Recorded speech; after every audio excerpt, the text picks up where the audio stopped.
Hi, everyone. I've got a lot more information for us to go over, so let's pop a clutch, grab a gear, squall tires, and haul ass to our seats and get this show on the road.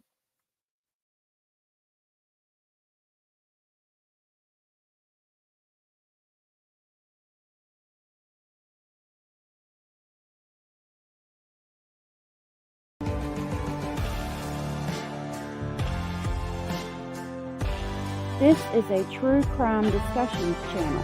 We speculate. This is all just speculation. Because it's true crime, it's for mature audiences only. There will be no children allowed, no exceptions. Everything on this channel falls under fair use. Please remember to like, comment, subscribe, and share. It's free.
Okay, I don't know why it's not loading. I think it's a StreamYard issue, but I don't have to do that anyway. I've got files.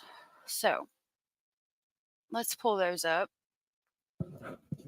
Tried to turn my mic down because I talk loud as it is.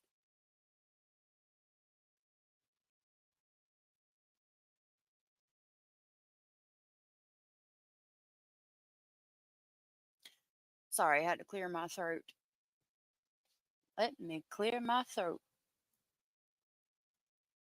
Oh, lordy, lordy. Okay, files, affidavits. Let's read these. Let me get this on the screen. I do want to warn you that I am reading affidavits, and if it says something bad, I do not read it out loud, but that does not stop you from seeing it on the screen. So viewer discretion is again advised. This is for mature audiences only. Let's start here. There was a lot of like police recaps of what they saw and what they dealt with and all of that. Oh, hold on. Let me invite you if anybody wants to join me.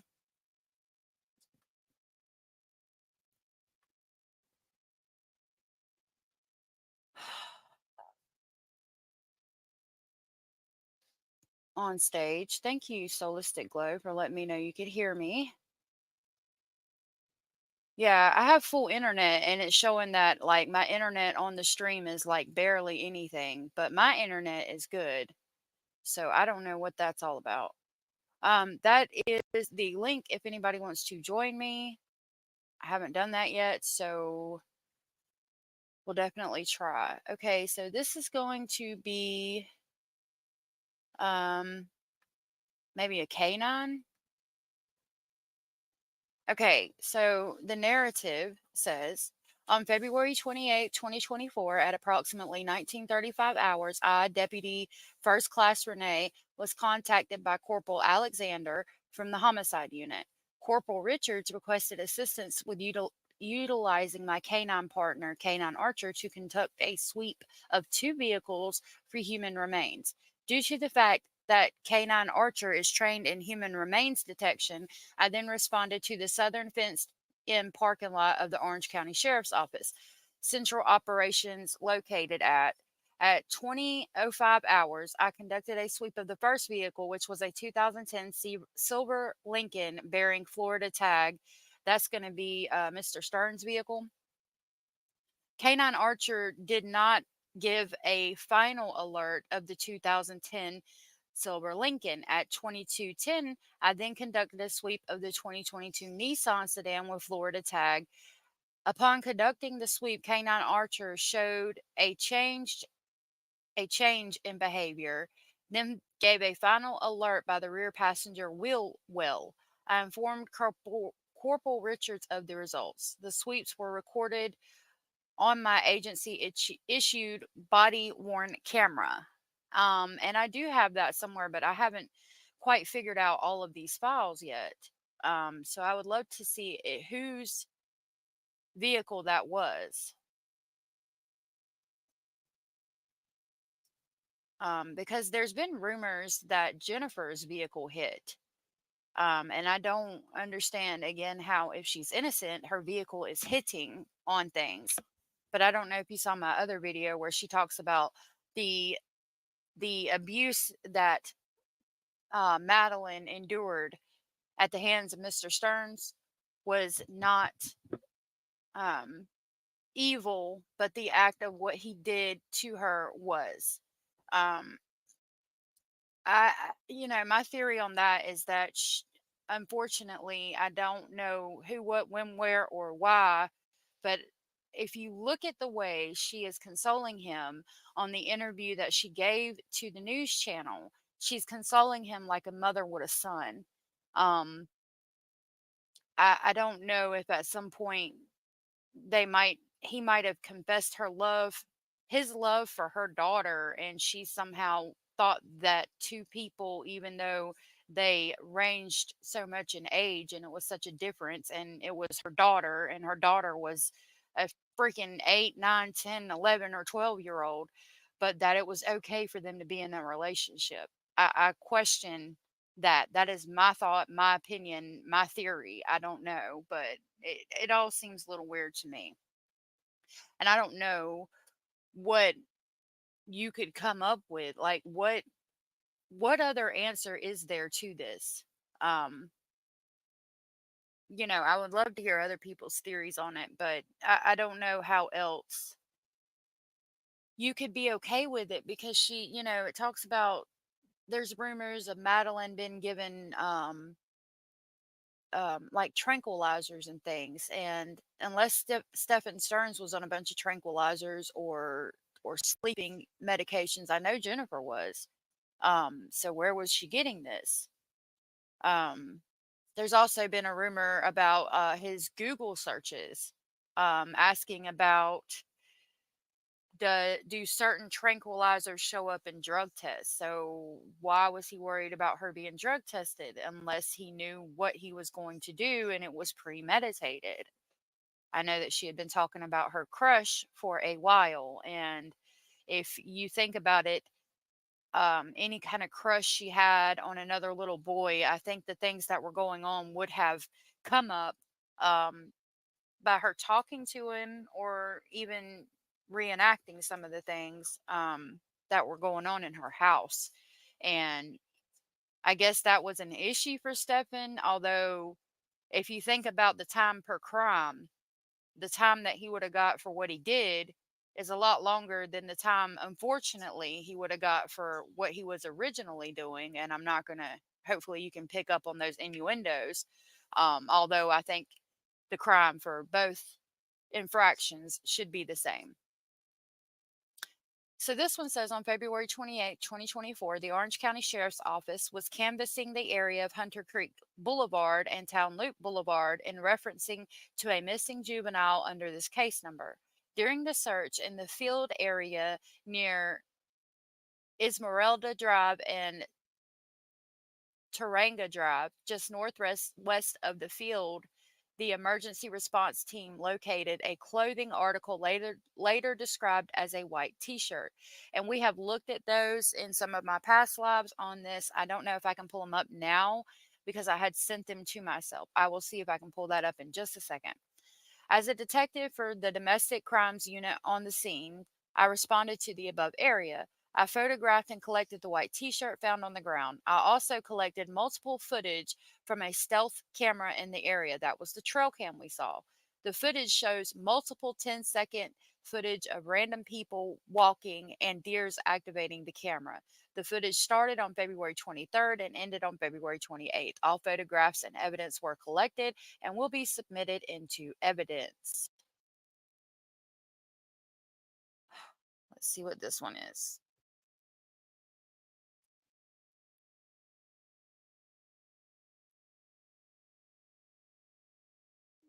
Okay, let me make sure I'm sharing this and you can see it. Oh, I'm not. I'm sorry.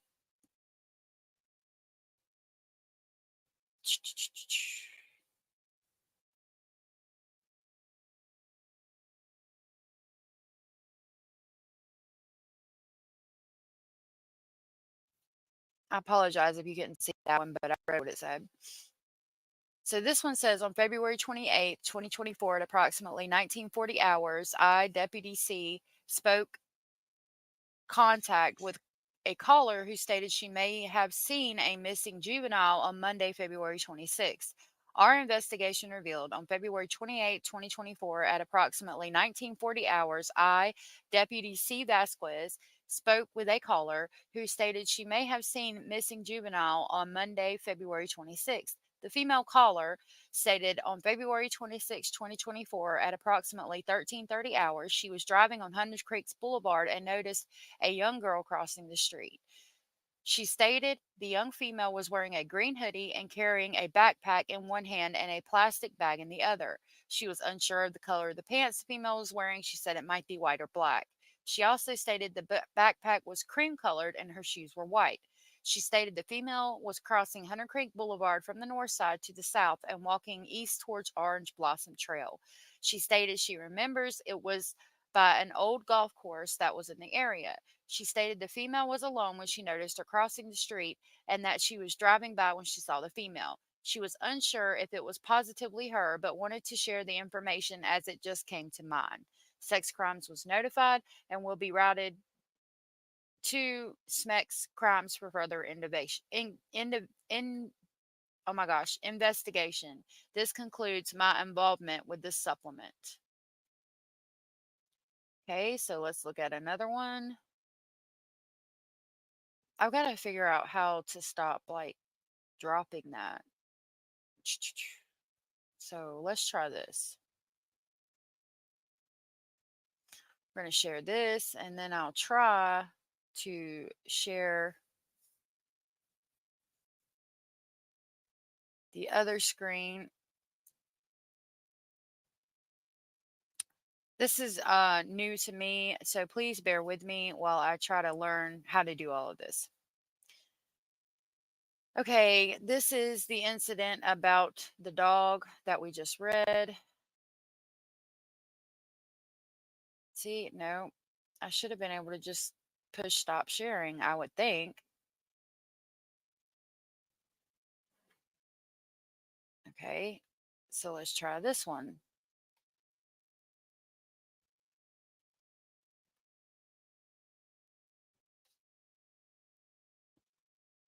Give me 1 second. Okay. All right, so let's see what this one says. Okay.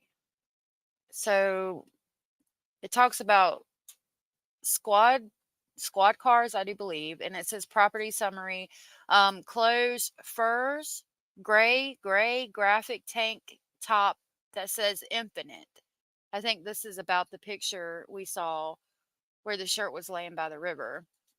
Again, if you haven't seen that, you can go through my lives. I am going to try to show you some of these pictures here in just a minute.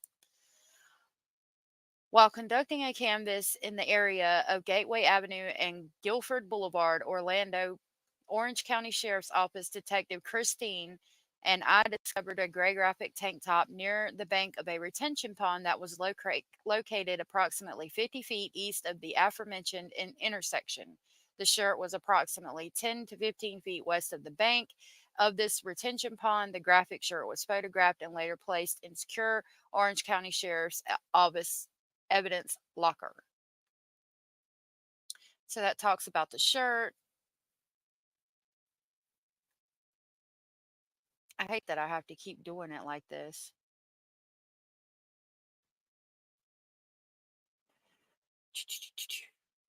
Okay. I think that's StreamYard making it so slow. I don't understand why it's doing that. Let's look at this one.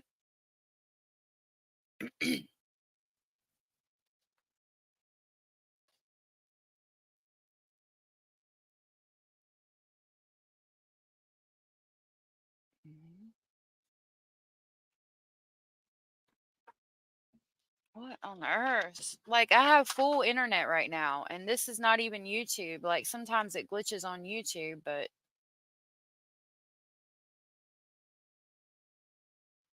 it's got to be StreamYard.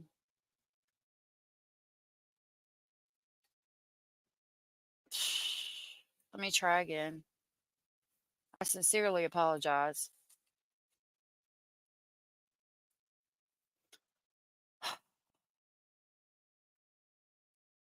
This is quite annoying.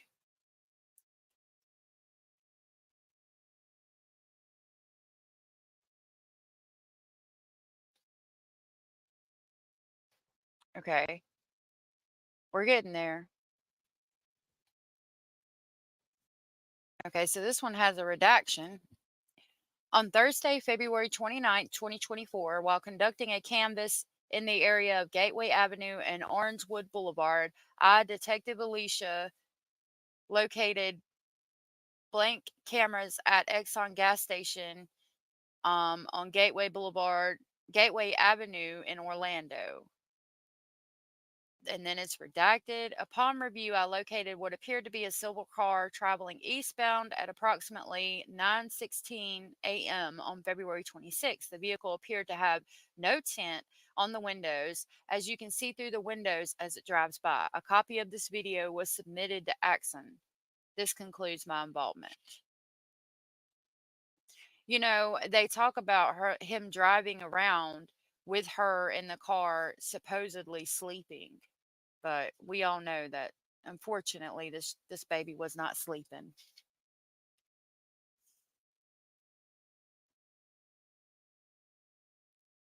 Okay, I'm gonna try to give it a second to load, and maybe it'll do a little better.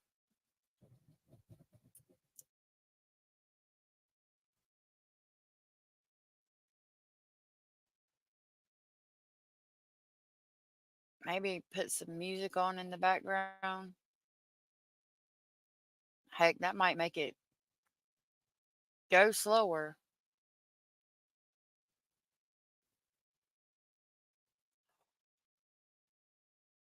Lordy, lordy.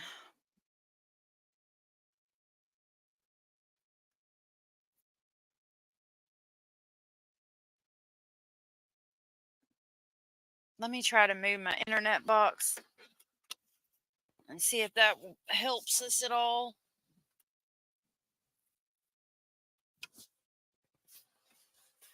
Heck, I'll sit it in my lap, I reckon.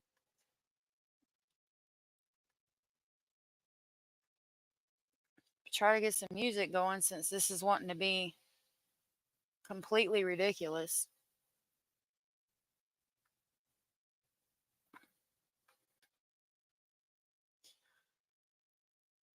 Let's see.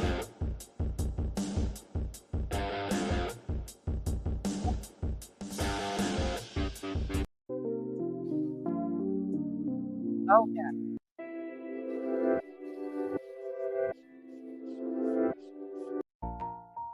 Okay. I don't like that one either.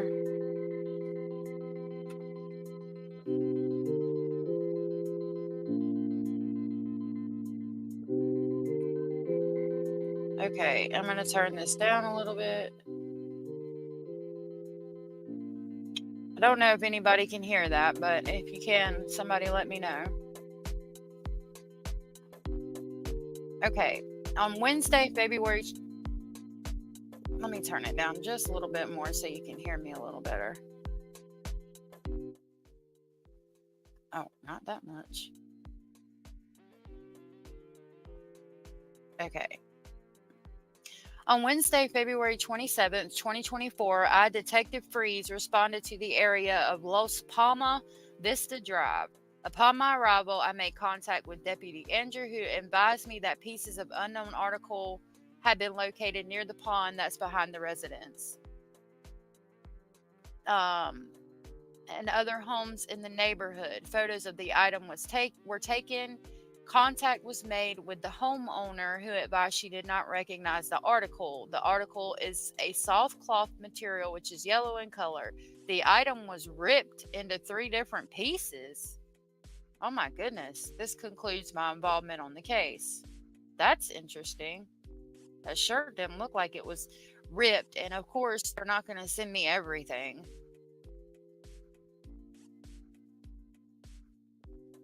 Let's see what this is. On March 1st, 2024, Orange County Sheriff's Office Violent Crimes Detective Leonard was tasked with assisting in this investigation. After Jones received a short briefing on the latest details of this investigation, he responded to the area of Destination Parkway and John Young Parkway to canvass for evidence. During that time, Jones responded to Holiday Inn Club Vacations. Upon arrival, Jones made contact with the business's corporate facilities manager. According to the okay, he asked for surveillance footage, and I'm to the second paragraph now.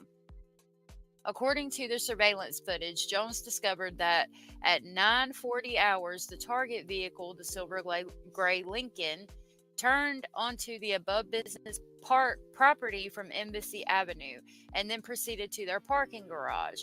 At approximately 9:41 hours, the vehicle arrived on the top level of the parking garage and backed into a parking space. At approximately 9:42, a fair-skinned male wearing what appeared to be a dark hat, reddish shirt, and tan pants exited the vehicle from the driver's seat, then walked to the back of the vehicle and opened the trunk. The male then walked to the front passenger side of the vehicle, opened the door, then proceeded to carry what appeared to be a limp female body to the trunk of the vehicle. At approximately 9:44, the same male subject entered the driver's seat of the same vehicle and then drove away. The vehicle was then seen exiting the parking garage from the ground level and leaving the business's property onto Embassy Avenue. Jones then collected the surveillance footage as well as a signed business record certification from Garcia to be later placed into evidence. So, he went to a hotel, went to the parking garage. If I didn't share that, I'm sorry. And pulled her body out of the car and put her in the trunk. Talk about dumb criminals.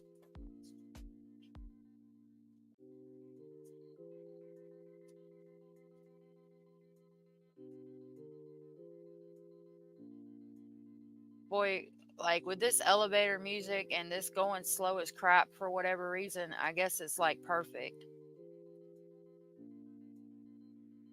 Like, I really am like debating on whether to even keep going at this point. This is just devastating. Hazel, stop, baby. You can't get up here in my lap right now, sweet pea.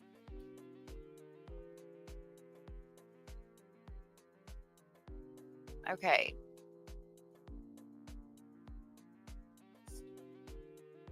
So this is giving me a squad car summary. Oh, it says see attached report, but there is no attached report. Hold on, let me see if I can show you, because I'm not sharing again.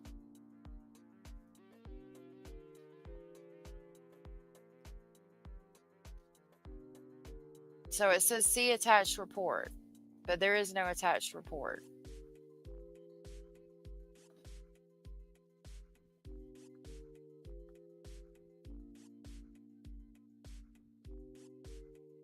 Let's see if this one will load.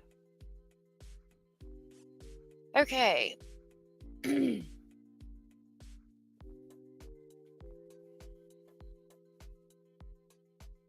Okay, so this looks like a good one.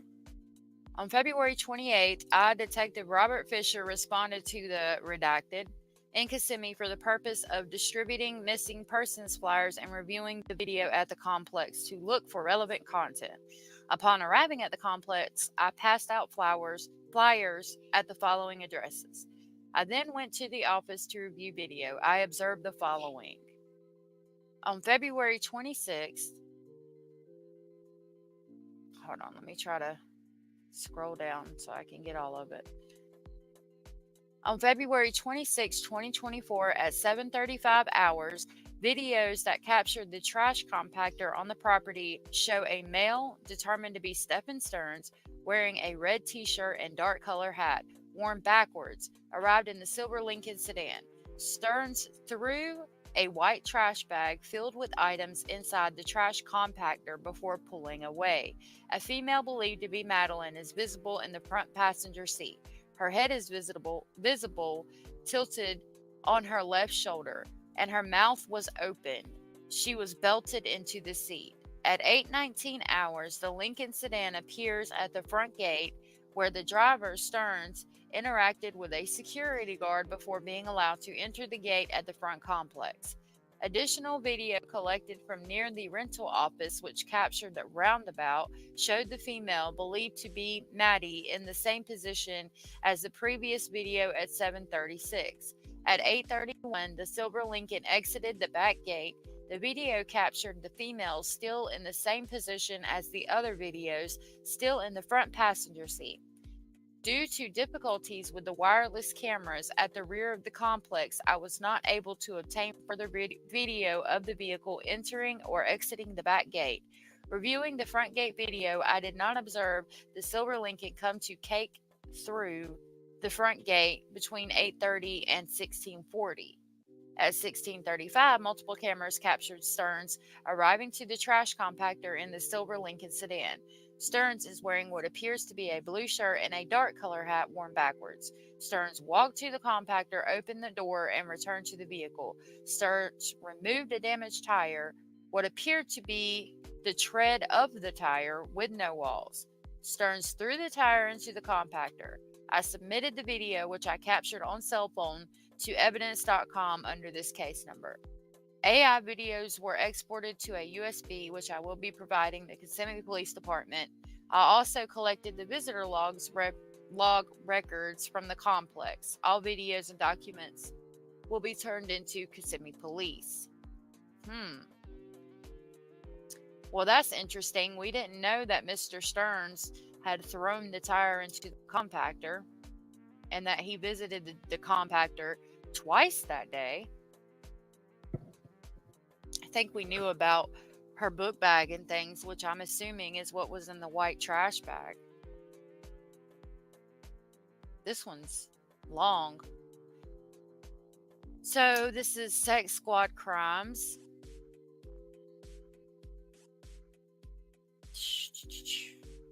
Okay.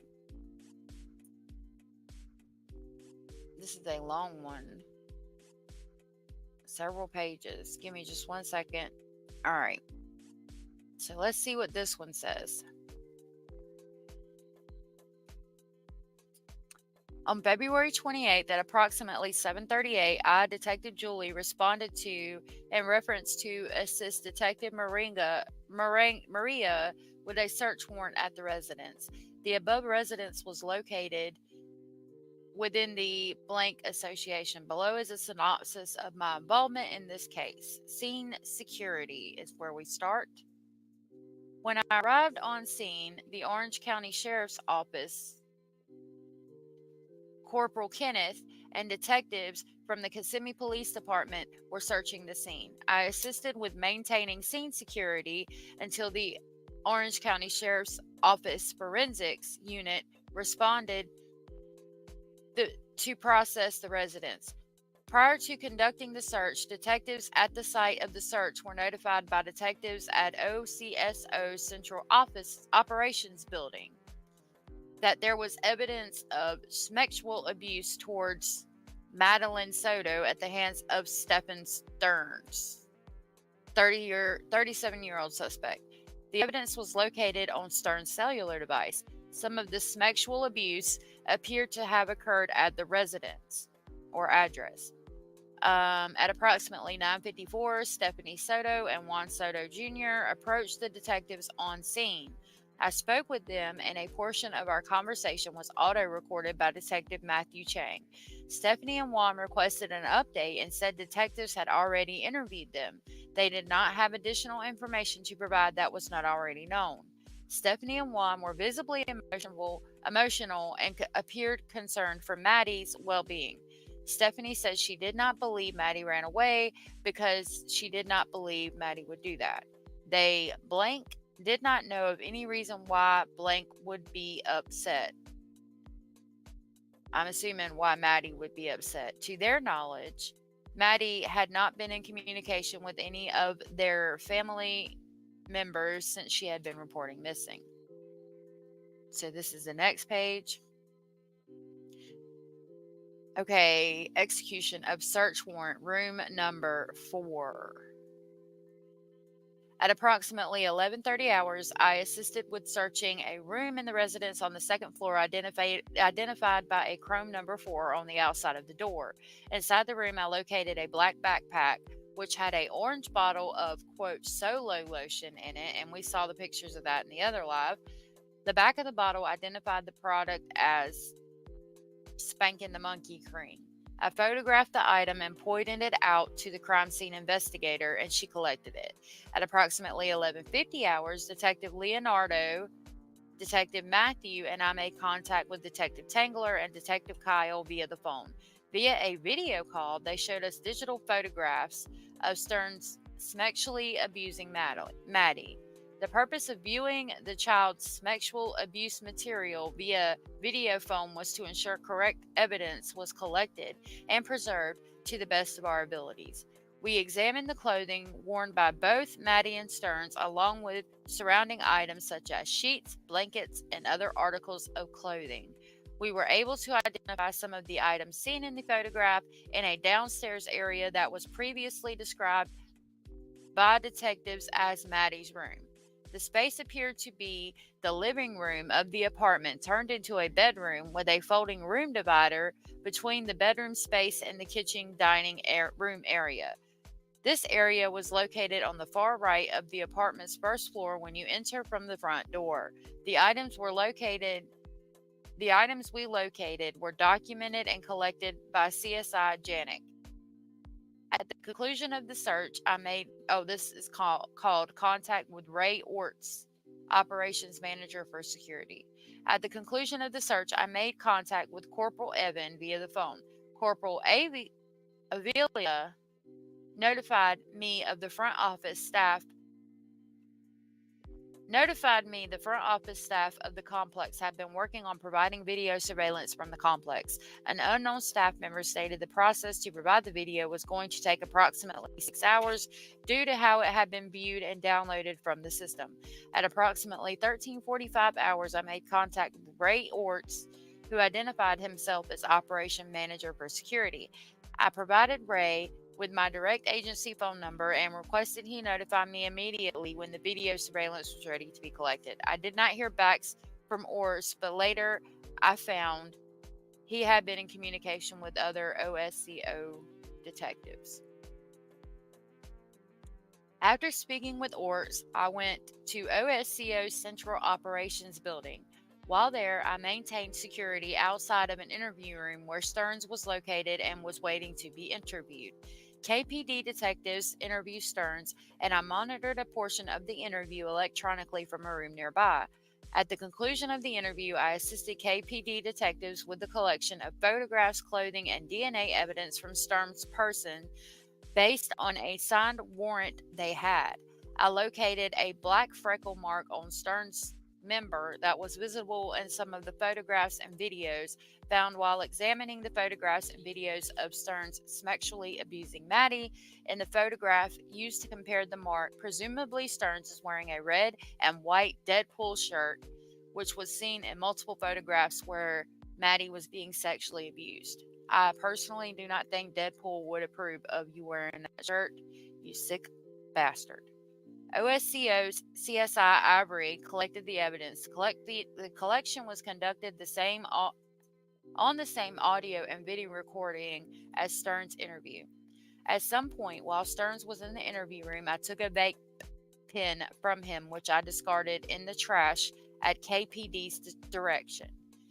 At one point, while examining the photographs of Maddie being sexually abused to ensure all potential evidence was collected, I located a photograph of Stearns with his face visible and his tongue on presumably her chest. The photograph was titled bunch of numbers and was found in an album full of photographs of child sexual abuse material of Maddie. On February 29, 2024, Corporal Avilia requested I gather information on the trash collection procedures at the complex Stearns and Jennifer lived in. At approximately 10 o'clock, I made contact with Waste Management. And then I remember reading this one. It talks about Cree at Waste Management saying that they basically can't get it. And Waste Management was the residential hauler for Osceola County, meaning they picked up any trash from individual residences. They also hauled for commercial. Let's see. Okay. Hold on, hold on. Let's go back up to the top. If you want to read about the trash collection thing, you can. Just pause the screen and read it. Ray said he was only Ray in the Florida Waste Management Commercial Department, but he could not provide a phone number to be directly connected with him again. He provided a more direct number for the commercial department. On March 1st, 2024, at approximately 9:22 hours, Corporal Avelia asked me to respond to South Park Center Loop in reference to meeting with Orange County Sheriff's Office Emergency Response Team. While I was there, I was the liaison between the Emergency Response Team and the Criminal Investigations Division. At approximately 12:40 hours, I was notified that the Emergency Response Team located large bones in the wooded area. I notified Corporal Avelia, who was with Corporal Alexander from OSCO's homicide unit. Corporal Richards instructed me to contact the medical examiner's office to show them the bones in order to determine if they were from a human. I collected photographs of the bones and sent them to MF per Dr. somebody who said they were not human. The ME stated the bones still needed to be collected, and I submitted them. At approximately 13:02, I contacted OSCO's forensics and spoke with CPI Janik, who responded out to collect the bones. I documented this under Orange County Sheriff's Office case number blah. Emergency response team units located a camera at Commerce Park Drive. I sent information to Corporal Avelia, who requested he have a unit respond to check the cameras. Orange County Sheriff's Office Violent Crime Squad located video footage of Stern's vehicle at the above address and were then able to trace him to other nearby locations where I was told Stearns was seen moving Maddie from the front seat of his vehicle to the trunk. Emergency response team located a pair of underwear and a dress in the same wooded area the bones were located in, but further south. CSI Janet collected both items, and on March 1st, 2024, Orange County Sheriff's Office received confirmation Maddie had been located deceased in Osceola County. This concluded my involvement within the investigation. Oh, that was a lot to read. I'm going to see if I can get y'all a video to watch for just a minute.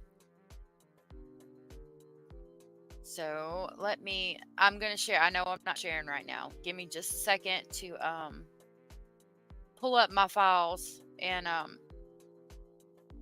find one of these videos for us to listen to or look at.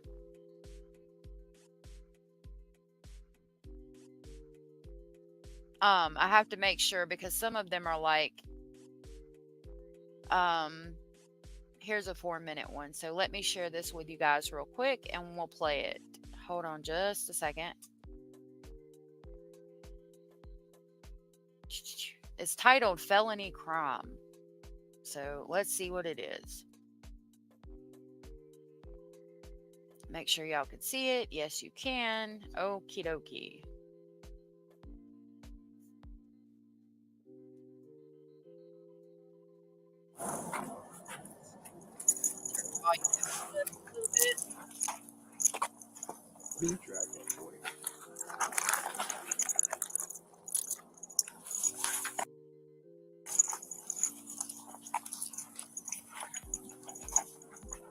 That's a good boy. Come on. Let me pause it for just 1 second. I'm going to start it over to see if it loads better. I don't know what's going on with my stuff tonight. This is like horrible. Okay, I'm starting it over real quick just to see if it loads any better. Evidently not. Speed track that boy.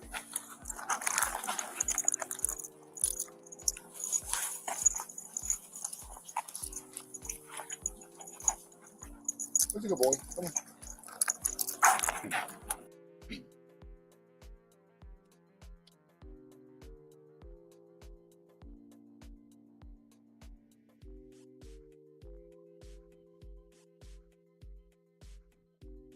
Okay. I don't know what is going on here.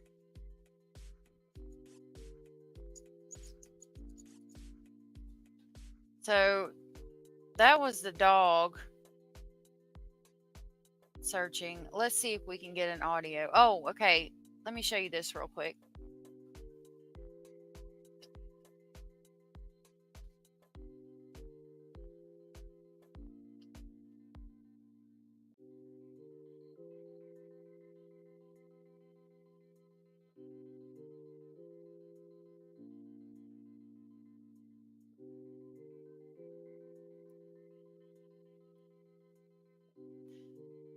So this is the torn shirt. Let me show it to you guys.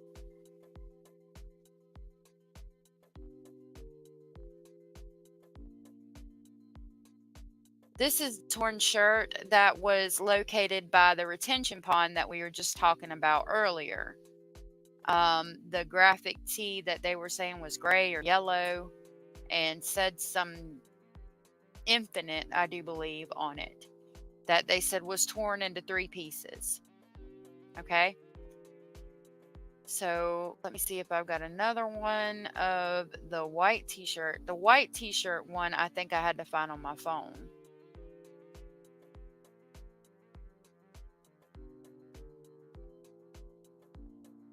All right, let me get an audio file. If you'll give me just a second, I'll share my screen.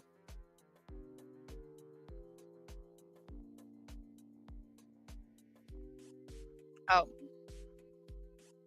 Okay, I can't play that one. That one is of a child giving an account or talking about Maddie.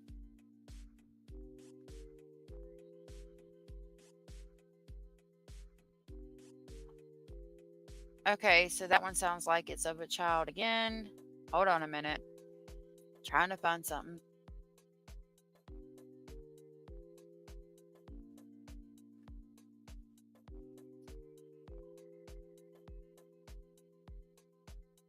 Okay.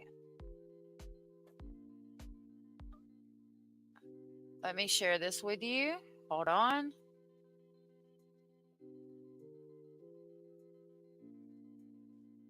This is Alex Mora interview. It's only 3 minutes. February 18th, time is 18:38 hours, case number 24-011313, and we are here with Alex. How do you say your last name, Alex? Pro size motor. Okay. You were working on Monday, the 26th? Okay. Do you remember a resident coming through in a silver Lincoln sedan? I do remember, but not his face. I talked to him. He showed me his little clicker, and he's like, "Hey man, I'm clicking, it's not working." And then I went and I clicked the button. He went inside, and I just remember there was a woman like sleeping beside him with a green shirt. A green shirt. Okay. Do you remember what time that was around? In the morning. In the morning? Okay. What time do you get to work? What time does your shift start? 6 to 2. 6 to 2. Okay. If you had to give a ballpark of what time it was? Not really. Okay. Have you seen him before? No. No? What about her? No, because I don't remember his face. So. Okay. But so he pulled up, because I know you have a resident lane and then like the guest lane. Yeah, he was like. So he was in the, which lane? The resident. Okay. And he had a clicker with him, yeah. and he's like, "Hey, it's not Yeah. working." Okay. Did you get a good look at the girl at all? No. No. Could you tell like age or or gender, race, anything like that? No. Okay. But you said she was wearing something green. Yeah, and she was like apparently sleeping, like kind of like this. Okay. That's Did she say anything? no. No. Okay. And he didn't say anything else? No. Did he seem to be acting normal, or did he seem nervous at all? No, normal. Normal. Yeah, I didn't notice, like, I was even with a car here on the cone, and I went there, but he was normal. He's just like, "Hey, my clicker's not working." Cool. Okay. Did you see the car again that day? No. No. When you walked up to the car, did you walk up to the driver's side of the car or the passenger side of the car? The driver. So which direction was her face? Like to the other. So side. she was facing like the Like the passenger driver window. here. Yeah. Passenger window, so her head was turned away from you. Like this. Could you see her hair? Did she have any like blanket or anything on her? I saw her. No, she didn't have like.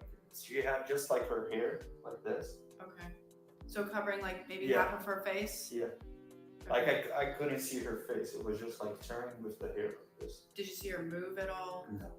Okay. She was just still. Okay. All right. Of interview at 18:41 hours.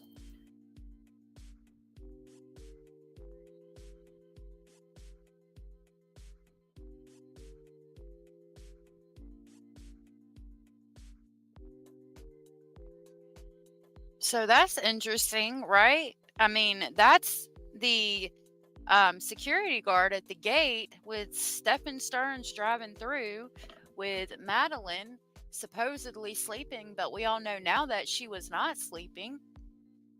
And he said that he thought she was sleeping. And, I questioned myself. I don't think that we would be able to tell. We would have just thought that they were sleeping just like this person did. You're not expecting, especially working at a security gate.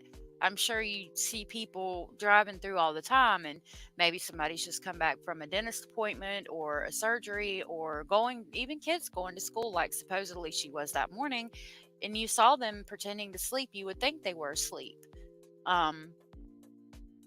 I hope this person isn't scarred for life and going to question himself now every time he sees somebody sleeping. Are they really asleep, or is there something else going on? That's a scary feeling and a scary thought that you're out there just doing your job every day, and this person is driving through with someone who is deceased. Like, would you be able to tell? Would I have thought anything different seeing that? I don't think so. I think I would have thought it was completely normal. I think most of us would, because again, you're not expecting to see something like that. That's something you only hear about,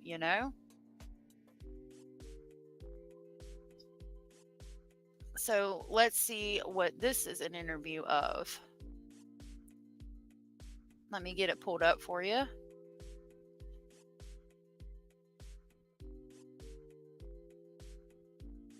And turn it down just a little bit.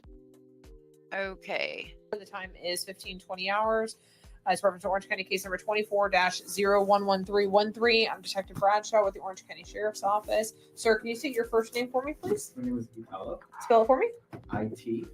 Italo. What's your last name? Brett. Brett. Okay. So, Mr. Brett, you are a teacher here at Meadowwoods, or I'm sorry, not Meadowwoods. Correct. Yeah. Okay. So I just had a couple of questions for you in reference to assume that she was one of your students. Would that be correct? She was. Yes. Okay. What period did you have her in? I had her initially in 6th period for the start of the year. And Okay. She requested we move to 3rd period because she was having some issues of like not being able to keep up, or rather, she was keeping up, but it was too many behavioral issues around her. So she Okay. was getting tired. She requested to move to 3rd. So not behavioral issues like specifically with her, but with other kids that were in your yeah. class that she didn't like. Correct. Yeah. I got it. Okay. Did she ever talk to you about her home life, anything that was going on with her? Anything like that? No. She never said anything to you. Did at any point did she ever disclose any sort of physical or sexual or mental abuse to you? No. Okay. Did she mention anything to you about having any suicidal ideations? Ever making any attempts at suicide? No. Okay. Did she ever express to you at any time if she had any mental or medical diagnosis? No. Okay. Did she discuss taking any medications with you for anything? No, the only time I've ever seen her take anything was Tylenol. Okay. In the front office, Ms. Schilling could confirm with that too, because we both kind of saw her because we were trying to figure out how to sure that she was okay to take those. Okay. So. Did you notice any sort of like recent changes in her behavior from the start of the school year until now? Not really, no. She just seemed happier within the 3rd period class. So I'm assuming that this is before they knew that she had, I don't know, they might have known that she was she was gone, and maybe she did it herself, just dealing with all the things she was dealing with. I almost thought for a second that they thought that the abuse might have just started happening, but I'm sure if they knew the abuse had happened, they would have known how long it had been happening at this point. So I'm guessing that, like behavioral issues from the beginning of the year to the present time were just um, you know, normal questions that they would ask. Class that we were in, Okay. which is the advanced treble course I have. She seemed happier there. She learned her music really quickly, as with the rest of the girls in that class.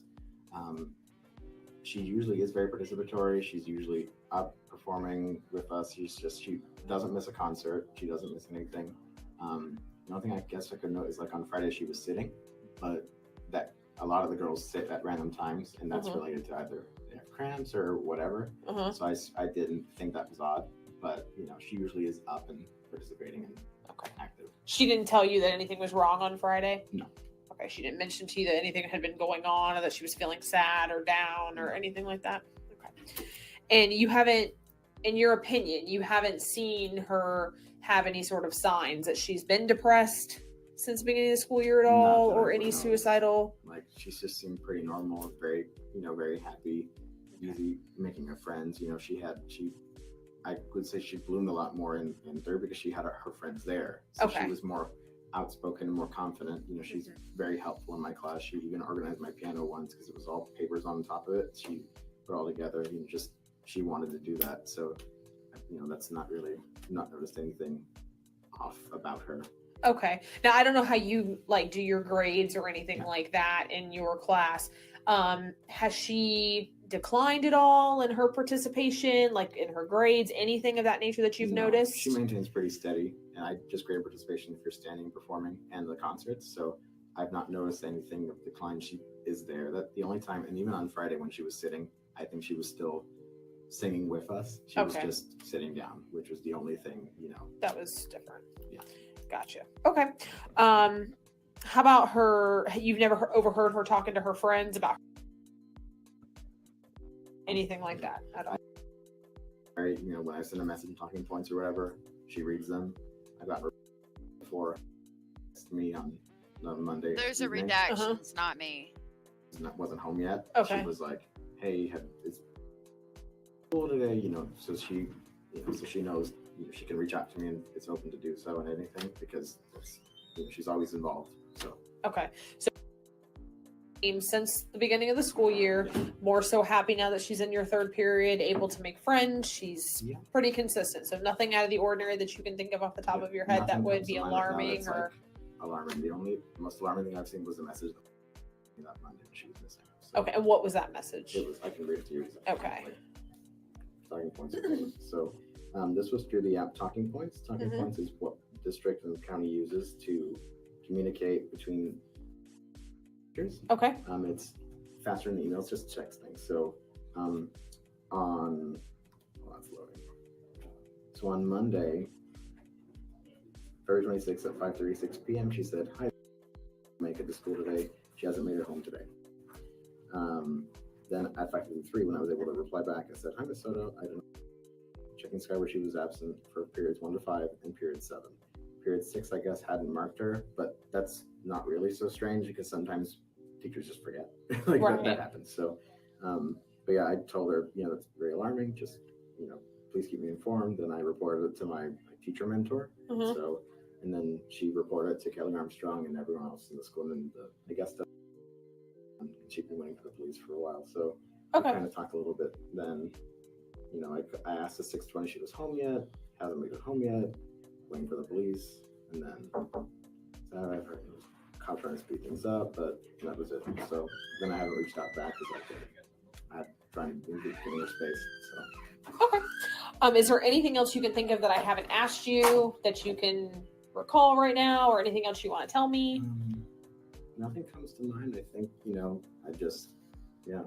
her behavior is very consistent in class. She's, whenever I see her out of class or whatever, I would say hi. She replies back normally. So. And she seems like a pretty happy. Yeah, she just seems pretty happy. It was just, that's what part of it why it was so shocking that she'd be gone is just how close it happened, how she just, whenever people started saying maybe she ran away, it just didn't seem like it to me that she could be the type to run away. Okay, But then, of course, information started coming out about what was happening. So gotcha. Okay, do you swear and affirm everything you told me is true to the best of your knowledge? yes. Okay, awesome. So the time is now 15:26 hours. All right, that's that one.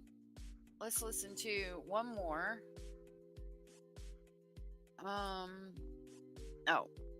okay, let's see what this one says.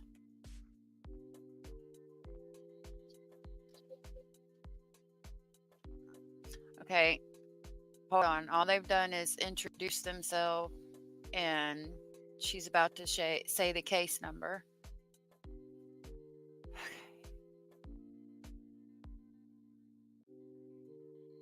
Case number 24-11313. It is February 28, 2024 at 16:41 hours. And with me is your full name, please. Gerald W. Belmore. Okay. And can I get your phone number, please? It's Oh, let me turn this down. That's redacted, by the August way. 25th, 1944. Thank you. Can you tell me everything that you know about the missing person? Well, we just heard about it. We saw all the commotion overnight, but we just heard about it this morning that there was here that is missing. Mhm. And we haven't seen her. We usually see her coming home with her school, and apparently takes her to school in the morning. But we haven't seen her for a few days. So she usually comes and takes the dog out for a walk to do his number. And but like I say, we haven't seen her this week at all. Last time we saw her, I believe it could have been Saturday or Sunday. We saw her taking the little dog out. So Okay. What about the? Hadn't seen him since last year. He wasn't here around last year, and this year we saw him about a week and a half ago. We saw him coming to the unit and leaving. Okay. And you've been here since? We came on December 28th. Well, we were here on the 28th. And then we left for a cruise on July the 2nd for 9 and 10 days. So we were back here on January 11th. We were back and we've been here since. So. Okay. And in the past few days, have you seen any of the family members? Yes. That's redacted, not me. Okay. When was that, more or less? It was last week, sometimes last week. I don't know, I can't nail down the day, but it was last week. We saw him come and go. Okay. Was he driving or walking? No, he came out. When I saw him, I was going out to check my van to make sure the windows were all closed. And he was coming out and he went to the white car that they own it together. But he went and sat in the white car. Okay. And then I didn't see him after that. Was that on the weekend or earlier in the week that you remember? I believe it was on the weekend. It was on the weekend, either Saturday or Sunday. Okay. That I saw him. Was he by himself at that time? Yep. He was by himself. And the white car, what does it look like? I think it's a Nissan. Was it a Nissan? I'll just come out in my pajamas. Of course. We just got back from swimming. Oh. Was it a Nissan that he's got, or that the white car? I don't know. What kind of car? Is it a 4-door, a 2-door, or something else? It's always parked beside our van. Yeah, it's always parked beside ours there in the handicap. In the handicap spot? Yeah, in the handicap. Sorry. But you know this car to be That's redacted. As far as we know. She drives it. Yeah. And she's got the handicap sticker. Right. But I saw him going to it. Now, whether or not he drives it, I don't know what he came in himself, his own car. I don't even know if he has I don't one. Know. What about the? Oh, Juan? I saw him once this year. I saw him once. I didn't get to talk to him. I saw him coming into the unit. 2 weeks ago? Yeah. About 2 weeks ago. About 2 weeks, week and a half. Yeah. Yeah. He came and went in the unit. He's always, I meant to say hello to him, but I couldn't catch him before he went in. he was always living there. And then they moved in with him. And How long ago was that? Do you remember? I don't remember. Like months, years? Years ago. Oh, Years. Years Okay. ago. Right after they bought the place. And then, and like him and I know. like two peas in a pod. He taught her how to ride her bicycle and took her. He used to take her to school. Yeah. And we told him he was fixing up a van to travel around the country. And we told him, I said, boy, when you leave, I said, she's really gonna miss you. And he said, yeah. He said, yeah, I'm gonna really miss him. He had tears in his eyes. It was kind of sad. Hmm. But That's interesting. Does he still visit that you know? Well, I've We only did seen him last year. once. We saw him Last last year we year. saw him quite a few times. He'd come in with the van and then he'd But go we're in not here all and the time doing either. You know, his we're out and about sometimes, and so we don't. He bet he could have been here more times. I know he comes, I think, and does his wash here. yeah, but this year I saw him once. Yeah, but he could have Okay. been here more. Oh yeah, he could have been here more when we weren't here, but we've seen him once this year. So Okay, and that was about a week and a about half last ago. week, last week or the weekend before. Yeah. Okay. I sure hope that they I sure find do her. find her all right. Okay. I see they're searching the woods here. I don't know. But she went missing at the park near her school? Is that what? She was reported missing from From school. school. Oh, okay, because I was going to say, when they said park, I said, why would they drop her off at the park? They usually take her to the school. You know what I mean? At least that's what I'm assuming they do every morning. They take her right to the school and pick her up and bring her back. Yeah, bring her back from school. Yeah. And you told me earlier that was usually. Yep, and all the times we've very seen her was That's goes them out in the redacting morning it. with That's her. not me. And then Brings her sometimes home. we're not always here, but then at an 8, I don't know what time school gets out fairly early. Anyway, Yeah, so she around comes back with her. 4:30 running Oh, there. no, it's earlier than that. Earlier than School that gets when out she brings her earlier home? than that, Yeah. Okay. When you last saw her walking the dog, was that a weeknight, a school night, or was it a I think it was weekend? last weekend, but I'm not sure. Could have been on the Which was weekend. unusual because usually she doesn't walk. It's usually It's unusual for her to walk the she- dog. Yeah, it was kind of unusual. That's why I kind of, when I was sitting there, I thought, oh, she's walking the dog. So, but yeah, and she came back with the dog Yeah. and went back in with it. And that was in the afternoon, you said earlier?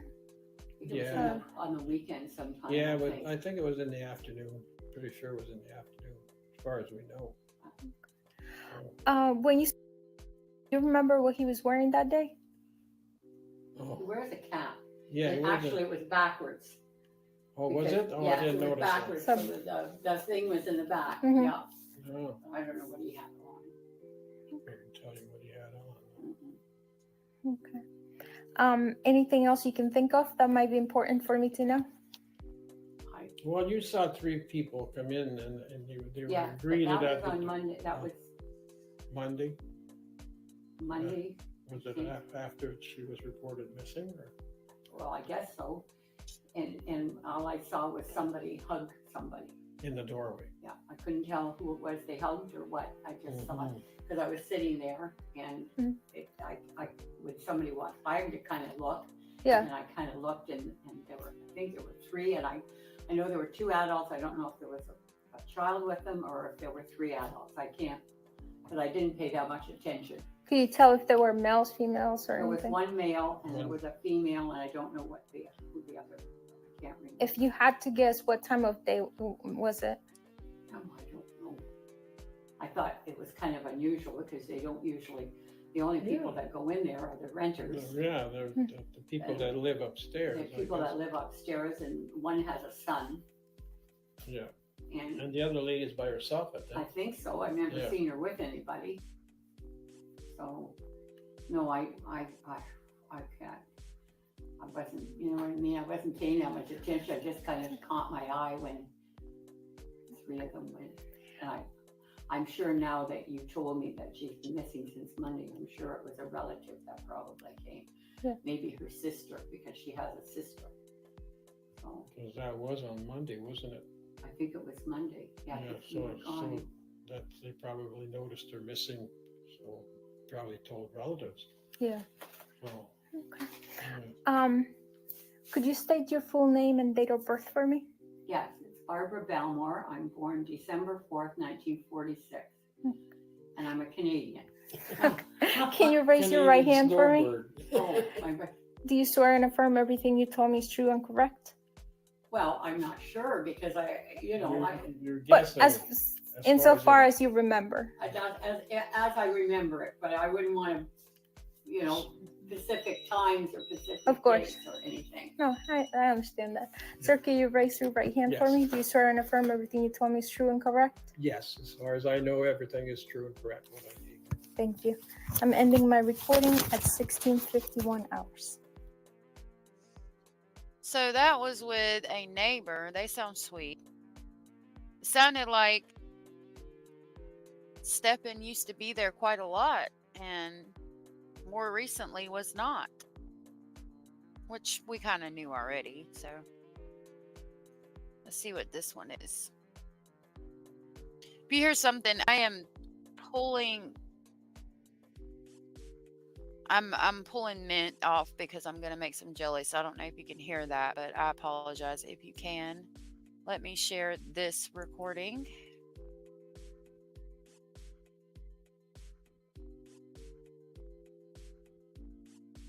It says interview Elizabeth. So let's see what 24. The time is 13:18 hours. This is Detective Hunt for OCSO case 24-0-11313. Can you state your full name? Elizabeth Ellis. Elizabeth. And is that common spelling, Elizabeth? Yes. And how do you spell Ellis? ELLIS. What's your birthday? March 27th, 1983. And what's a good phone number I can reach you at? That's them redacting. When you hear it like that, it's because they redact it. What's your role here? Again, they redacted it. Yeah. And how long have you worked here? This is my 10th year. 10 years. Wow. Okay. And you were teaching this whole year? Yes. And you've been employed here this whole year? Yes. Okay. Are you familiar with a 7th grade student that goes here by the name of Madeline Soto? My students. And you teach her? What period do you have her? She was in my 3rd period, and then in January she was moved to my 6th period. Okay. And are you familiar with why I'm out here to talk to you at all? Yes. Okay. Well, I just wanted to see if maybe I had an idea. Well, I just have a very specific few questions regarding. Can you maybe tell me, I guess, tell me a little bit about her, what she like? She's very quiet, reserved. She looks sad quite often. Okay. Has Again, that's them, not me. On your assignment, like to redirect her within a very short amount of time. She's lost focus again. She'll have her head down. She's often in the clinic, whether she was in my 3rd period or currently in my 6th period. She's oftentimes in the clinic. Okay. And what's that for, usually? Either she's not feeling well or she has anxiety. Okay. That's him rubbing that, I guess, his microphone or something on something. I just wanted you to know that's not me. And when it cuts out, it's redactions. So it's going to redact her name and the name of the school and all that because she's a minor and there's minors at the school, etc. I mean, I'm sure you can figure it out. Just letting you know, just kind of by the way. when you say she's not feeling well, what does that mean? Did she tell you ever? She's like, I'm not feeling good. Can I go to the nurse? Did she ever describe it at all? Like, my Lord have stomach's mercy. hurting, my head's hurting, I'm feeling sad, anxious. I just know that she has anxiety. Okay. So I just allow her to go to the nurse and see the nurse. And is that common in other periods too that you know of? I don't know if y'all ever talk about it. I don't know about the other periods, but it stayed about the same as far as third period versus sixth period. Okay. Is she ever absent from school? She is. Without looking at my attendance sheets, I can't tell you how frequent it is. Would you describe her just off the top of your head as like frequently absent, or is it just not frequent enough for you to notice and call it something? Because she's in the clinic so much and she goes home, she's missing my class a lot. Got it. Okay, I don't know what to do about him rubbing that microphone and the wind blowing, but the teacher talks really low. So maybe, I don't know, if it's bothering you, I would suggest turning the volume down on your end or something.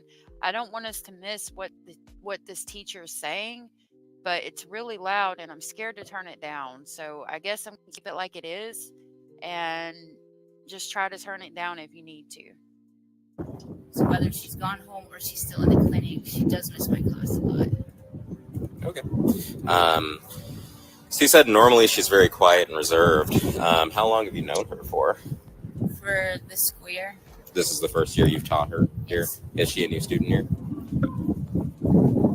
I am unsure. Okay, that's fine. Have you noticed any recent changes in her behavior? I have. Okay, how so? On January 22nd, with her being moved, and the only reason why I know this is because I was looking at my talking points. And on January 22nd, I met through talking points and said that, explained to her that she had been moved to my sixth period and that I'm noticing she's more tired, more like withdrawn in my sixth period class. Like she's lost more focus than usual. And I just forgot. You're just seeing her in her natural state. I forgot to give her medicine. So she got moved into your sixth period class? Correct. Where was she moved from? So she was there was a problem with chorus. Oh, okay. And so the only other period that particular chorus that she was in was third period. So they swapped third and sixth. So she's now in chorus third period and me sixth period, and it was different. So she was just moved for timing reasons, for scheduling reasons. Right. Gotcha. But there was nothing happening in chorus. I just know that there was an issue with something happening in chorus with students. Gotcha. So there's some sort of issue in chorus. Correct. So they switched her around so she'd be in your sixth period. Correct. Got it. And I guess there's different students in that other period of chorus. Correct. Gotcha.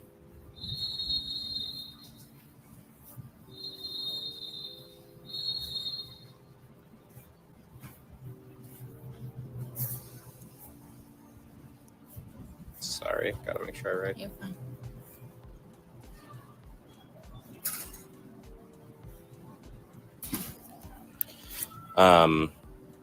And so you noticed that her behavior was a lot different from third to sixth period. She was more withdrawn, more tired. That's just how she more often is. Like that's her natural kind of. So that particular day when I messaged her, she's like, that's something to the effect of, that's her, you're seeing her in her natural state. I forgot to give her ADHD meds or something like that. Gotcha. That particular day. Yeah. But it didn't seem to improve. But that's just how she was. Yeah.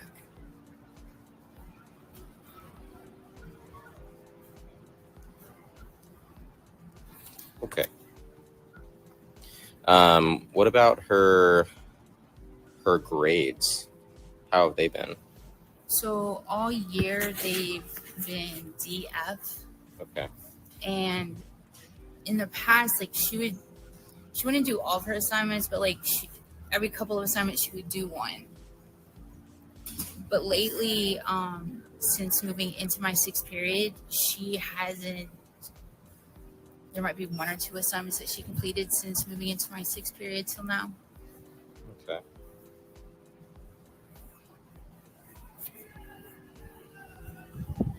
Have you talked to her about it, or has I anyone? do. I meet with her Uh-huh. weekly. Like, hey, how's your assignments going? She's like, I'm working on them. Okay. But that's like the extent of She it. just says she's working on it. And in your weekly meetings, I mean, has she ever talked about life at home and mentioned being sad or depressed, or okay? No. Has she ever shown any signs of being depressed? I mean, with her just, Mm-hmm. it's hard. It's hard to tell because she was always having anxiety. She was always like putting her head down like she wasn't feeling well. So, gotcha. Has she ever? I guess. Has she ever expressed anything? I know that you would have reported it, obviously, but has she ever expressed anything about wanting to hurt someone else or hurt herself? No. So, as far as like her state of mind or her mental state in your class, as far as you know, she's just very quiet, but Correct. you wouldn't necessarily describe that as like sad or depressed, just withdrawn. Correct. That's what it sounds like. I just want to make sure I'm understanding. Like having a hard time focusing. Yeah. But she also has ADHD, right? So she does. She also has an IEP. Oh, okay. So do you think maybe? So I always thought that it was part like because she struggles with learning. Mm-hmm. So I always thought, kids that struggle with learning also are a little bit withdrawn and have a hard time focusing. Yeah. So it's common of kids who struggle, and that might be because they're just not understanding what's and okay. Correct.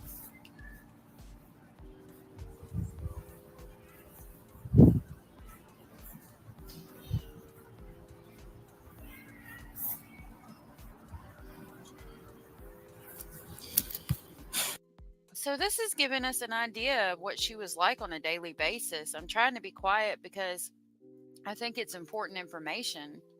I mean, I'm guessing, to me it sounds like there were signs there, but it's hard to tell because she's ADHD, she has an IEP. It sounds to me like she kind of thought that Maddie was having issues. I'm not the kind of issues that she was having, of course, but it's hard to tell for teachers because with the ADHD factor coming into play with certain kids, and then on top of that having an IEP, it's hard to tell. So what do you do as a teacher other than try to talk to the student and talk to the parent, which is what it sounds like she did.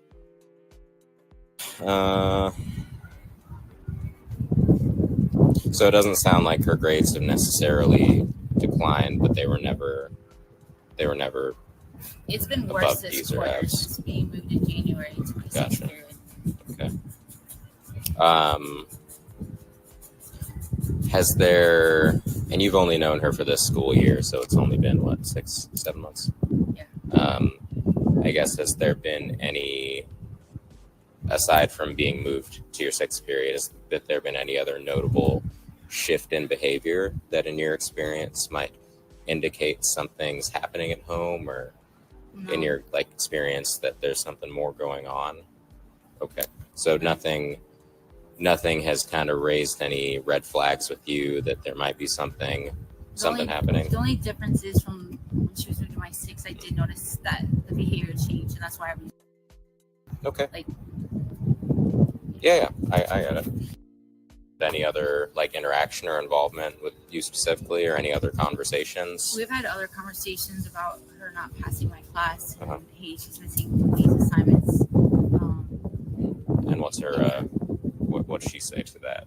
Sometimes she'll respond, and sometimes I'll work with her on it, but okay. It sounds like that's kind of I'm working on it kind of thing, but nothing really definitive. Correct. Okay. Has she ever disclosed that anything being abused at home in any way, physically, sexually, verbally? No.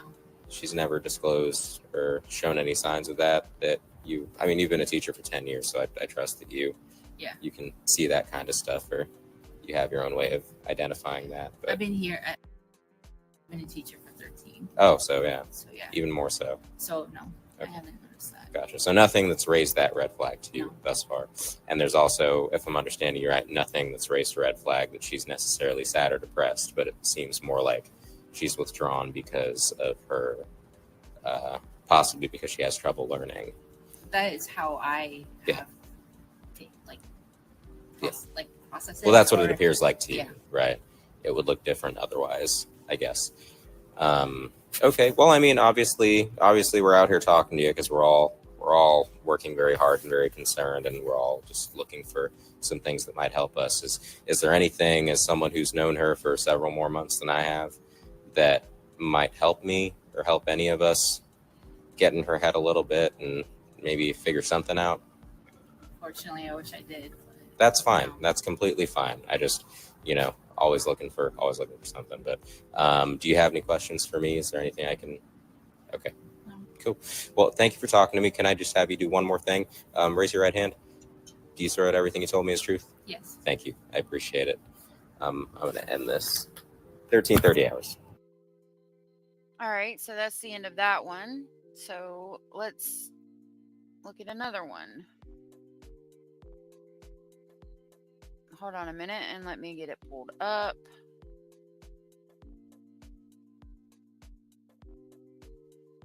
Okay, let me share the screen.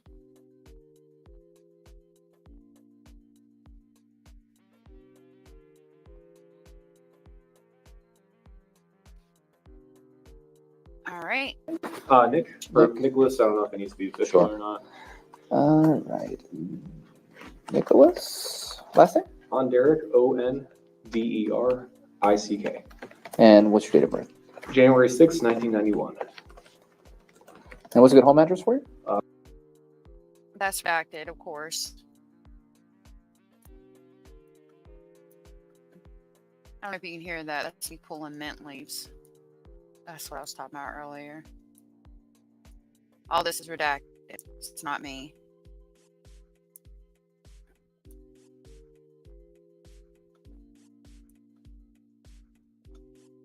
There's going to be some audio or they wouldn't have added it. Phone's the best way to reach me, though. Okay. Yeah, I just try to list everything in here in case, we need it. So, so how do you know? She is in my seventh grade. Or seventh grade, seventh. End of the day. Been there since fall? Yes, since the beginning of the year. How would you say your relationship is with her?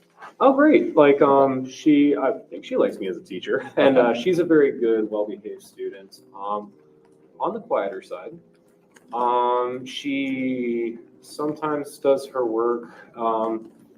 I guess she has we call them the sleepy days, where she'll come in, just want to do nothing but put her head down and kind of ignore most things, but then she'll end up doing her work later on. Okay. Yeah. Do a lot of kids do that? Not really. Okay. No. A lot of them will put their head down, but she'll do it a lot more often than the other ones. Okay. Just bear with me. Oh, no, of course. No, it's good. So they talk about, in her diary or wherever it was, it talks about her being drugged and basically given medication to drug her when she was being abused at night. And evidently it was playing a role in her academics as far as her performance at school. And I mean, I don't know. Did Jen Soto just think she was a tired child or did you, did you not try making her go to bed? I don't understand how she's having all these problems with being tired at school and you're not doing anything. Did she make her bedtime earlier? Not from what it sounds like, because when she says she sent her to bed at 11 o'clock at night, but if her I just know if my child's academics were being, not good, and my child was falling asleep in class, I would be like, okay, well, you got to go to bed early or be trying to figure something out. I mean, I don't understand how you didn't know and you're not trying to figure something out as far as her falling asleep in class because you know the teacher said something to her about it. So let's see what this guy has to say. Would you say your relationship is close with her? As far as teacher-student goes, I would say fairly average. I don't know much about her personal life or anything like that, but I keep like academic tabs on her mostly. Okay. Yeah. But the typical, hey, how's your weekend? Did you have fun? I knew she had a birthday party this past weekend, stuff like that, but basic information for the most part. So just typical conversations? Yeah. Okay. Did you guys ever have like one-on-one conversations? Was it always like in a group and passing, things like that? If we ever had one-on-one conversations, it was just about grades and maybe that she wasn't, like, she needed to pull up something or turn in an assignment, but that would not have been more than once, maybe twice. Okay, so she never confided anything in you? You guys never talked about home life, anything like that? Unfortunately, no. Okay. No, I was a substitute teacher for my class, but I never actually saw her in person. Okay. When was the sub? Oh, wow. Oh, when I got married. October 21st, I think, was when she was my sub. Okay. Might have been a week before that. October 23? Yeah, October 2023, yeah. Okay. Okay. Have you seen any recent changes in her behavior? Recent? No. No. How about changes overall in her behavior? Actually, yeah, I don't know why it's such recent, but not really. Okay. She had less sleepy days, I guess, would Okay. actually be a thing. Okay. It was more so in the beginning of the year. But other than that, no change. And we know that Stephen Stearns just started coming back and hanging out, and she's all of a sudden tired again. So maybe it was him doing the medication to her because she was having less sleepy days at the beginning of the year when he wasn't there. That's obviously a correlation. No changes.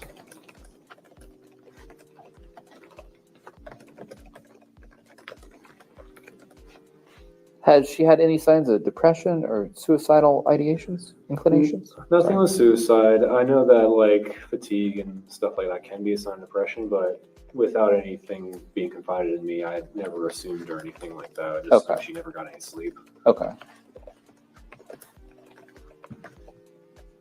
What's her grades like? They were a little bit rough, and then she brought them up. Okay.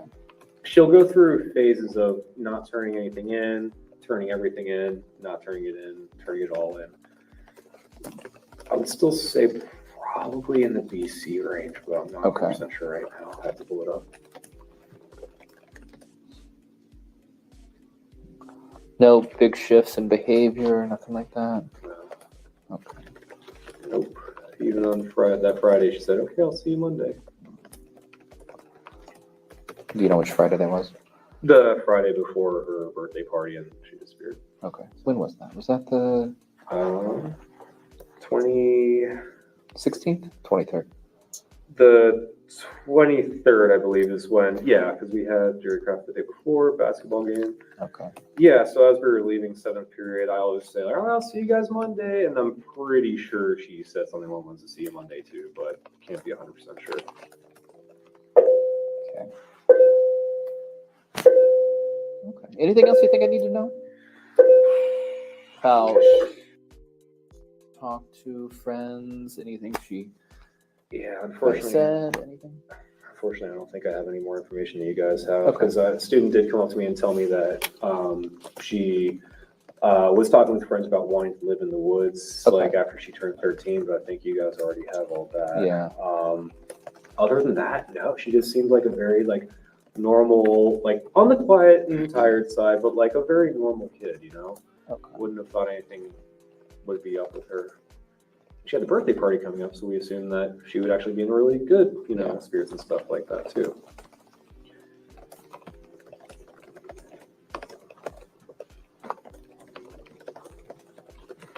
Okay.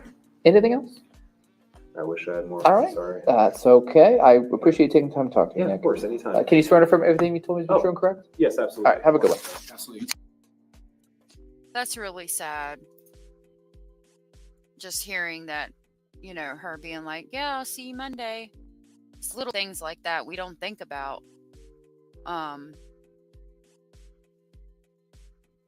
You know, for those to be the final words that that teacher heard from her, it's just kind of sad. The whole case is sad, but I hope this one isn't loud again. It sounded loud just now. Let me get it up here for you.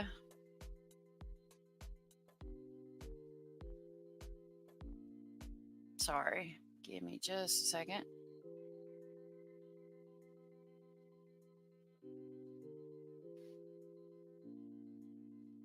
Hi, how you doing? I'm Detective Payne. Let's talk over here. This will be quick, okay? Your last name is... Is that right? Yeah. I'm Detective Payne, but you just call me Jeff, okay? I might have to stop this. Hold on just a second. Let me see. And what's your last name? Hold on. If it's a child, I gotta stop it. I'm sorry. I can't do that. Phone number? Yeah. Oh, my phone? Yes. It's. I can't tell yet. It sounds like a child.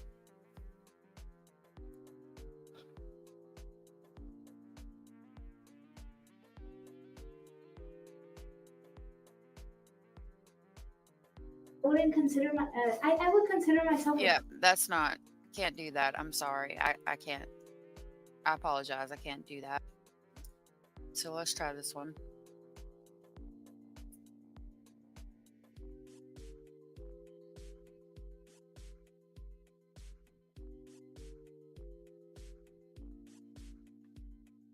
Okay, hold on. Let me pull this one up.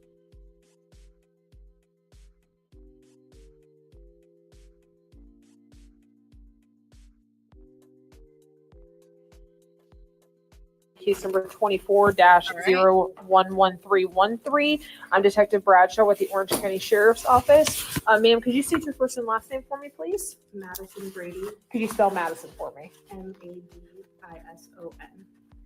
And then Brady, Brady? Yes. Okay, and what's your birthday? 8/14/98. Okay, and what's a good phone number for you? Of course, they're going to redact phone numbers.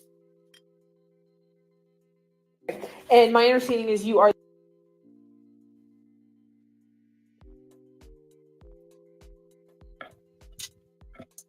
We are here today to kind of talk about the situation that's in. I have a couple of specific questions that I have to ask you. But can you tell me a little bit about, like, you know, what you know, your relationship with her is, just any information that you could give me on that? So I met her at the beginning of this school year in an ESE meeting. She was being transferred over from 504. That she was under that in 6th grade with our 6th grade counselor, Miss Merritt. Okay. Transferring over at the beginning of this year to the ESE services with our ESE staffing specialist, Miss McGregor. So I was sitting in on that meeting. In that meeting, they approved that switch and she got switched over. I heard a little bit about her background in terms of having ADHD, a lot of problems with focus that affects her schoolwork and grades. And then some mental health concerns in terms of a lot of anxiety and panic attacks. So from there, I have been doing ongoing check-ins with her throughout the school year thus far. I think we've met about, I was looking at it earlier, 6 times. Okay, since the beginning of the school year? Correct. Got it, okay. When she has come to me, it's often been those feelings of panic. She's come to me like in the middle of class or during lunchtime, just feeling really panicked, kind of heavy breathing, feeling really overwhelmed. And when we've had our conversations about, well, what's going on, what's making you feel this way, I've gotten responses saying, well, it's my anxiety. Sometimes I don't know. I'm just really overstimulated with all the noise in the cafeteria. But I've also gotten responses with, well, things at home with her, And when I pressed about that, it seemed to be things along the lines of, well, she gets upset that I'm forgetful or that I don't clean my room the way she wants me to. And we talked about what that does to affect her. Her room? You mean the divider that you set up in the kitchen or the living room area for your underage child to sleep in? That's what you mean? Because that's not a room. And she says, yelling, that makes me get overstimulated, and then I can't respond to her in a way that she wants me to. So we discussed strategies for kind of calming herself down and talk. She's calm about how that makes her feel. And she reported to me that she did have that conversation for our past check-in since December. So December, January, February, we had a check-in every single month, and each of those check-ins she had said to me, things are better at home and things are a little bit better at school, and I haven't had her come to me in months with any sort of panic or anxiety. I did have her mention on occasion her home situation at that time was... They're redacting it. That's not me. When I asked her about that, the only thing she really said was, I don't really like him. He's kind of weird. So I said, okay, well, what does that mean? How is he weird? Why don't you like him? And her responses were nothing of that level of concern. It was always, well, he eats all of our food and he hangs out in the living room and it makes me uncomfortable because I don't really like him, so I don't want him to be there. But nothing ever to the level of concern that we're seeing now. And the last thing I heard about him was he's moving out. I'm happy about that, and that's helping me feel better with home. When was that conversation that he was moving out? That was about a couple of months ago, so I would say around December. Okay, so sometime in December, you guys had a meeting and she said, okay, got it. Did she ever mention anything to you about having depression or like suicidal thoughts or any suicidal attempts or anything like that? She never mentioned anything along those lines. It was always more so focused on the anxiety and the panic. Okay. And a lot of times she wasn't able to verbally articulate what exactly was making that panic arise beyond feeling overstimulated or just not knowing. Okay. So she never mentioned to you about wanting to hurt herself, wanting to die, wanting to, nothing like that. She never mentioned wanting to harm herself or wanting to die. She made comments in the interactions where she was feeling panicky, saying things more so like, you know, this hurts and I don't like this or want to deal with this, but it was never anything like I want to hurt myself or end my life or anything along those lines. That's kind of interesting. I wonder if maybe, well, yeah, she was aware because there's a picture, a drawing that she did where she's very much aware. So this is really sad. Gotcha. Okay. And she didn't disclose that she was taking medication for anything other than just the anxiety or for the ADHD and the anxiety. I didn't talk to her specifically about medication, and I can't recall what was said. It would be in the ESC meeting notes if it was discussed that she was or wasn't on medication. And she has an IEP, you said, correct? So she switched from the 504 to the IEP. Yes. Gotcha. Cool. Okay. Did she mention anything just didn't like him because he ate their food and he was in their living room? Like, did she say anything else to you, disclose anything to you? She did not. She didn't talk about... They redacted that, not me. They still asked redacted her about those comments of him being weird and uncomfortable. The only things she gave me were, well, I don't know, he's just a little weird. He eats our food and he's always hanging out in the living room and I don't really want to be around him and nothing. And the way she said it was so like joking in terms of like, I don't know, he's weird type situation, like laughing about it. It never made me feel like there was a safety concern. Okay, so she didn't disclose anything about him ever touching her inappropriately or them having any sort of a sexual relationship or them having any sort of an inappropriate relationship whatsoever. None of that was ever disclosed or anything brought up to you. Okay. Let me check and see. There's, like I said, there's some other questions that I have to ask, and I just want to make sure that I touched on them. Okay. Did you ever see, I know we talked about like the anxiety and the panic attacks, and you said she never, mentioned anything about being depressed or being suicidal or anything. Did you ever see her exhibit any of those behaviors, like that she is depressed, or that did you notice anything about her that was out of the ordinary other than the things we've already talked about? It seemed more so to be very up and down. Okay. Like she would have those heightened moments of the panic and the crying, and just kind of, she would go from that to just like shutting down after the panic. And then if you talked her through it a little bit, like there's one specific instance in my statement that she could not say what was making her feel that way. And so I asked her to draw it out, and she was able to do that. Okay. And then she kind of put on there just like a lot of scribbles, which to her, she said that meant just like the chaos of all the feelings and thoughts that she's having that make her feel overwhelmed. And then words she wrote. So things along the lines of like, why, or crying and things like that. And after that happened, I reached out that she wasn't at school for a couple days. So I was like, concerned of, okay, we went from this to now being out, what is happening? I reached out, and at that point, That's been interesting. struggling lately, a lot of tears and feelings, but that she was seeing a weekly therapist. Okay. So she supposedly had someone that she was seeing weekly about all of this. Okay. And also stated at that point she hadn't been at school because she was sick, and she was going to take her to the doctor that day.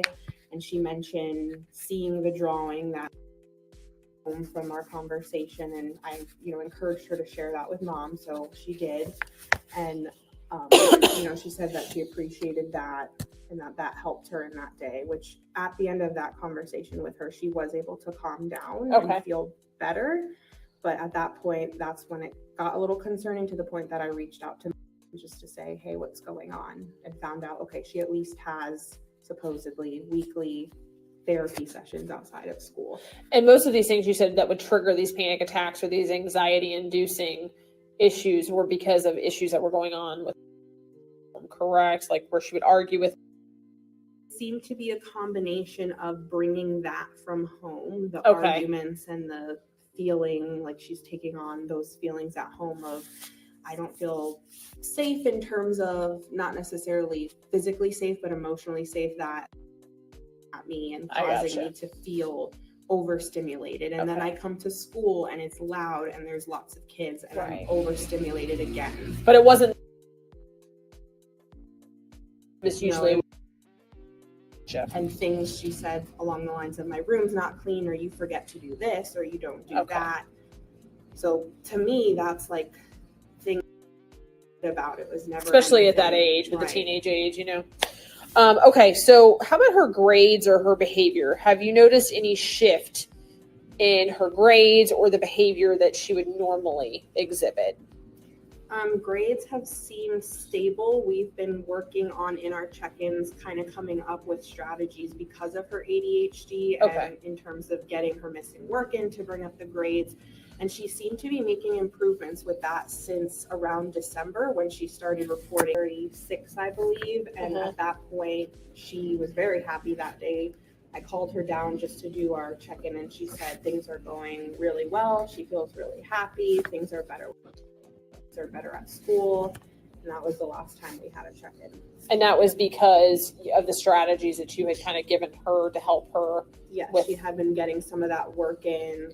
Her teachers are working with her because she has the IEP, and she said that she used the strategies at home to talk about the, when we're calm, let's talk about what it's like when we're not calm and how that makes us feel. Gotcha. And she said she was able to successfully do that.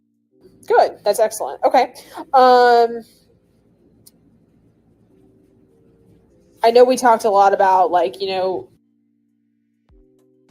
redacted this. Kind of just briefly mentioned with her. And I know you've only known her for a short period of time, but you haven't noticed a dramatic shift from when you first met her to now that's negative. Like, have you? Correct. When this first came up, my first thoughts are, oh, things have been better. So I'm like, So it's surprising to you, it sounds like. How did we get to this point? Yes. Okay, so there's nothing that would stand out to you that would make you think that something was on, like that things were declining at home. You actually thought things were actually getting better at home based on what she was telling you. From the information that I had from her, Okay. without at that point having spoken to friends or anything I had, to me, the perception was things are getting better. And what was the last date that you met with her? February 6th. And that was the date that she was like, hey, things are getting better. We're using these strategies at home and all of that. Got it. Okay. We were supposed to have our next session to follow up this week. Okay. And obviously I haven't been able to do that. Okay. Is there anything else you can think of that I have not asked you that you want to relate to me while I have you in here?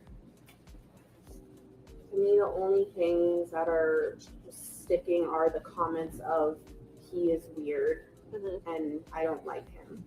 And I wish I had more information to say where that came from, but when I asked that, all I got was he eats our food, he hangs out in the common areas. Okay. All right. Do you swear and affirm everything you told me is true to the best of your knowledge? Yes. Okay, perfect. So the time is now 13:15 hours. Okay, that's the end of that one. That one was kind of emotional for me anyway.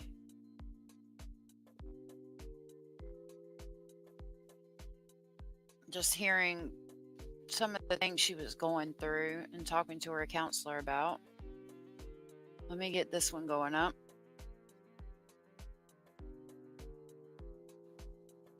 Hold on just a second and I will share it.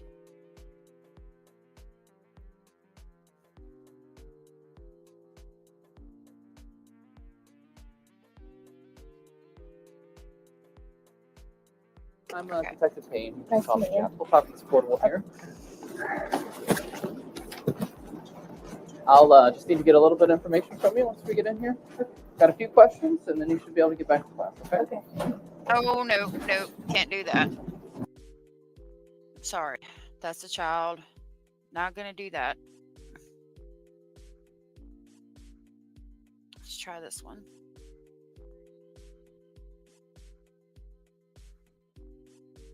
Oh, that was loud. Let me turn it down and then I'll share it.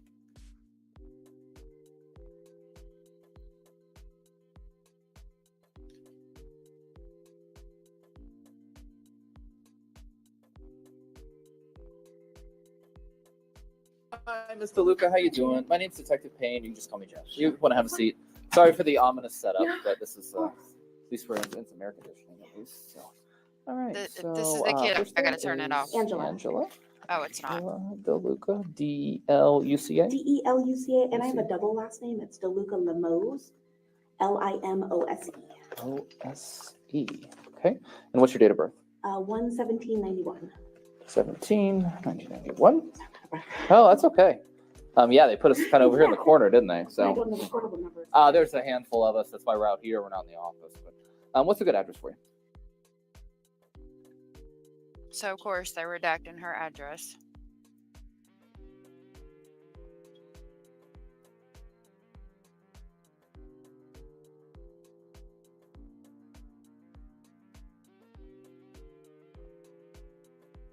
And what's a good email address? Of course, they redacted that. We don't need that information anyway.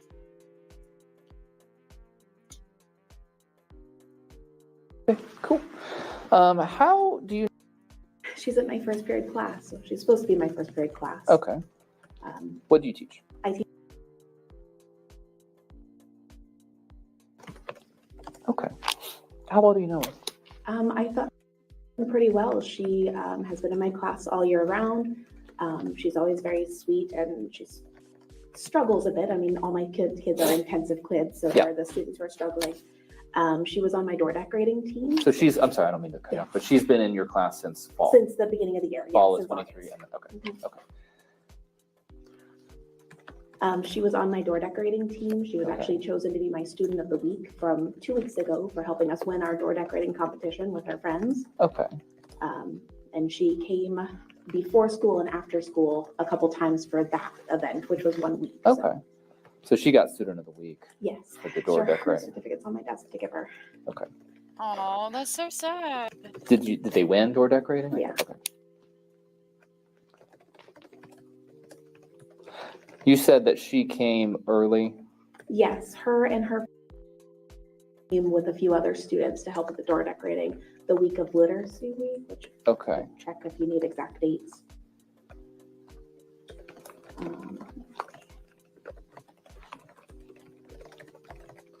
I think it was January. Do you have a picture of the door? Yeah. Yeah. Can you text that to me?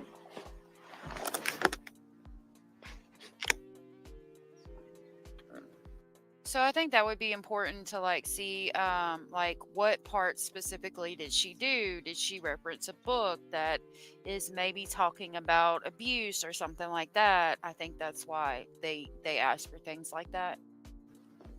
And I will text you right now, so you'll have my number. I say book because they were saying it was Literacy Week, so I'm assuming the door decoration had to do with books or something. That's my theories, thoughts, and opinions, not anybody else's. Please do your own research, formulate your own opinions. Hopefully I don't need to state it, but I was not there. I do not know. All right. They redacted that. Nope. Oh, yeah. Okay. That door was all about spreading kindness and love. And they put Oh, in a I lot was of thought and wrong. effort into it. With it, so I'll send you the picture Oh, perfect. of her in it. Yes, perfect. Perfect.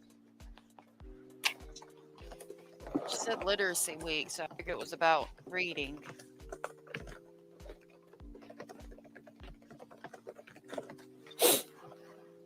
How well do you think you? You said you thought you knew her pretty well. Did you guys have like one-on-ones? Like how Not do you? really any one-on-ones. Okay. Like I didn't even know. Like I didn't. Okay. Like I thought I knew her. Like I know my other students, but we've never really had a lot of personal talks. Okay. Really, her showing up for door decorating was probably the most that I've had like private conversations with her. But it was with her other friends there.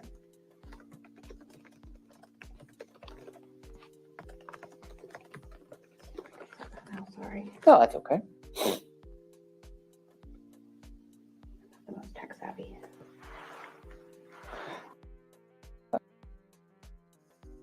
I've been talking with the other teachers. I know she's very good friends with. Don't know. Okay. I'm speaking of. Who Okay. She's also good friends with, I believe. Okay. I think that is sending to you now. The picture right next to her, and they Yeah. both won Student of the Week for door decorating. Get this. Yep. Okay, so green sweater is Yeah. behind. Who are these two kids on the list? They are Blaze Affy. He's in a different period grading. Okay. And that's Apollo Chungada is his last name. Okay. And my peer mediator is the taller one, Sarah Diedrich. She's an 8th grader. Peer mediator. She's like my student assistant in Okay. the first period class. Was she? I don't believe so. She is in the same or in that period. Okay. And what is her name? I'm sorry. Sarah Diedrich. Sarah D-E. I believe it's D-I-E-D-R.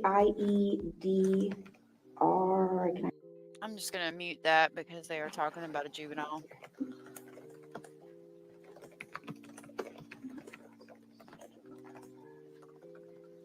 It's this top in here.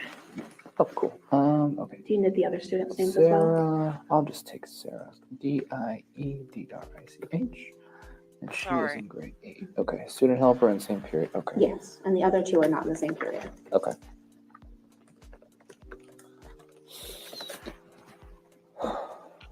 Did you ever? You said you never really had like one-on-one conversations with. For door decorating, we Okay. would chat about certain things. I So know she didn't confide in you or anything. not anything like what we learned about last night. Nothing like Okay. that. What did they tell you last night? About the maybe sexual assault. I don't know. I just know that there was maybe some kind of Okay. stuff on his cell phone. Okay. Who told you that? I saw it online. The police, the sheriff. You saw it online. Okay. report. Yeah, Okay. Okay. the sheriff report. Okay. Okay. far as I know. The only thing that I can say related to that is I know that she had been reading a book a couple months ago. See, And it I had was just kissing talking in it, about and it was a that. graphic novel, and she was like scandalized that there was a kissing scene. So I, I hope and pray that nothing had been happening sexually. I don't know, but she had been acting like, oh my gosh, kissing, like that it was like a shocking thing to like see a picture of two people kissing. Well, that's good to know. They had been talking during, again, I'm not part of this conversation. They were talking about how they had heard Lady Gaga's, oh God, Want to Take a Ride on My Disco Stick, and Miss DeLuca, did you know what that song was about? So they've had, but they were all acting very, scandalized, shocked by it. So I'm hoping and praying that she has not had that, but I don't.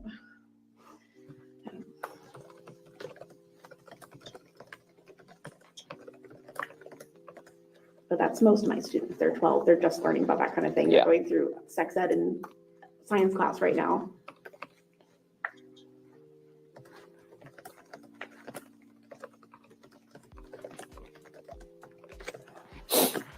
Can I ask, was there evidence of that? The investigation's still ongoing, so unfortunately I can't really go into too many details. So she never made any disclosures to you about, like you said, sexual abuse, being abused in any other way at home, nothing like that? No, I didn't even know that. I'd never heard her mention. I don't think I've ever. I'm trying to think if she came to open house, but I don't think so.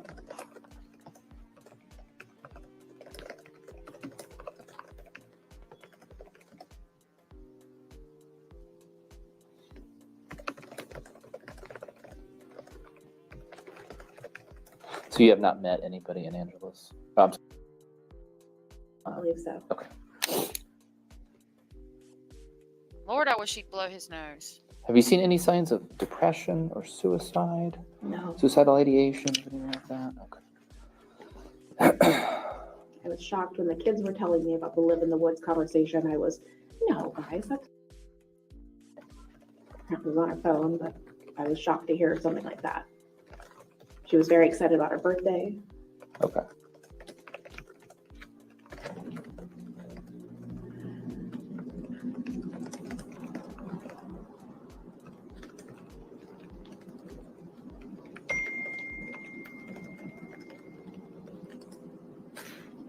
How are her grades in your class? Low.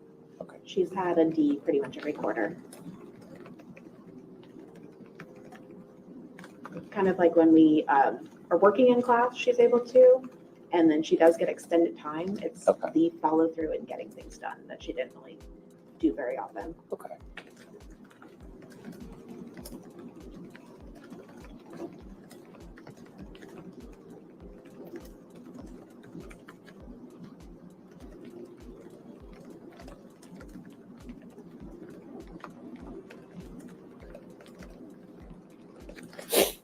Have you seen any real shifts in her behavior? No. Okay.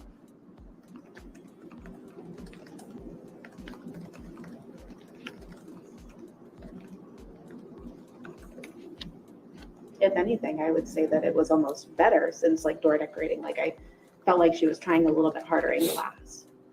Okay. And we've heard that twice now, that she was actually doing better.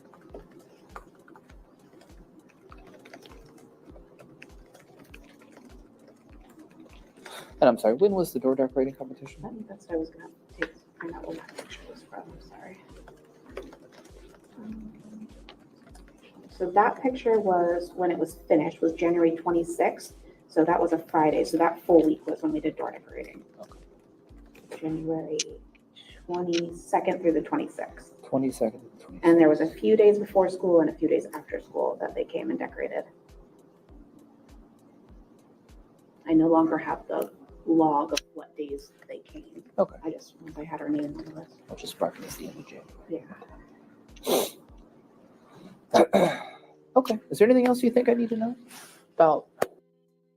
Is anybody she talked to? Anybody? Do you feel like anybody she might have confided in? Friends, and then when I'm talking to other teachers, they go, "Oh no, the others so on." They are like, "Oh, we don't see us as much." But I would have said that together. This is all All redacted. in my first period together. So they're all together, and I kind of just associate the three of them together.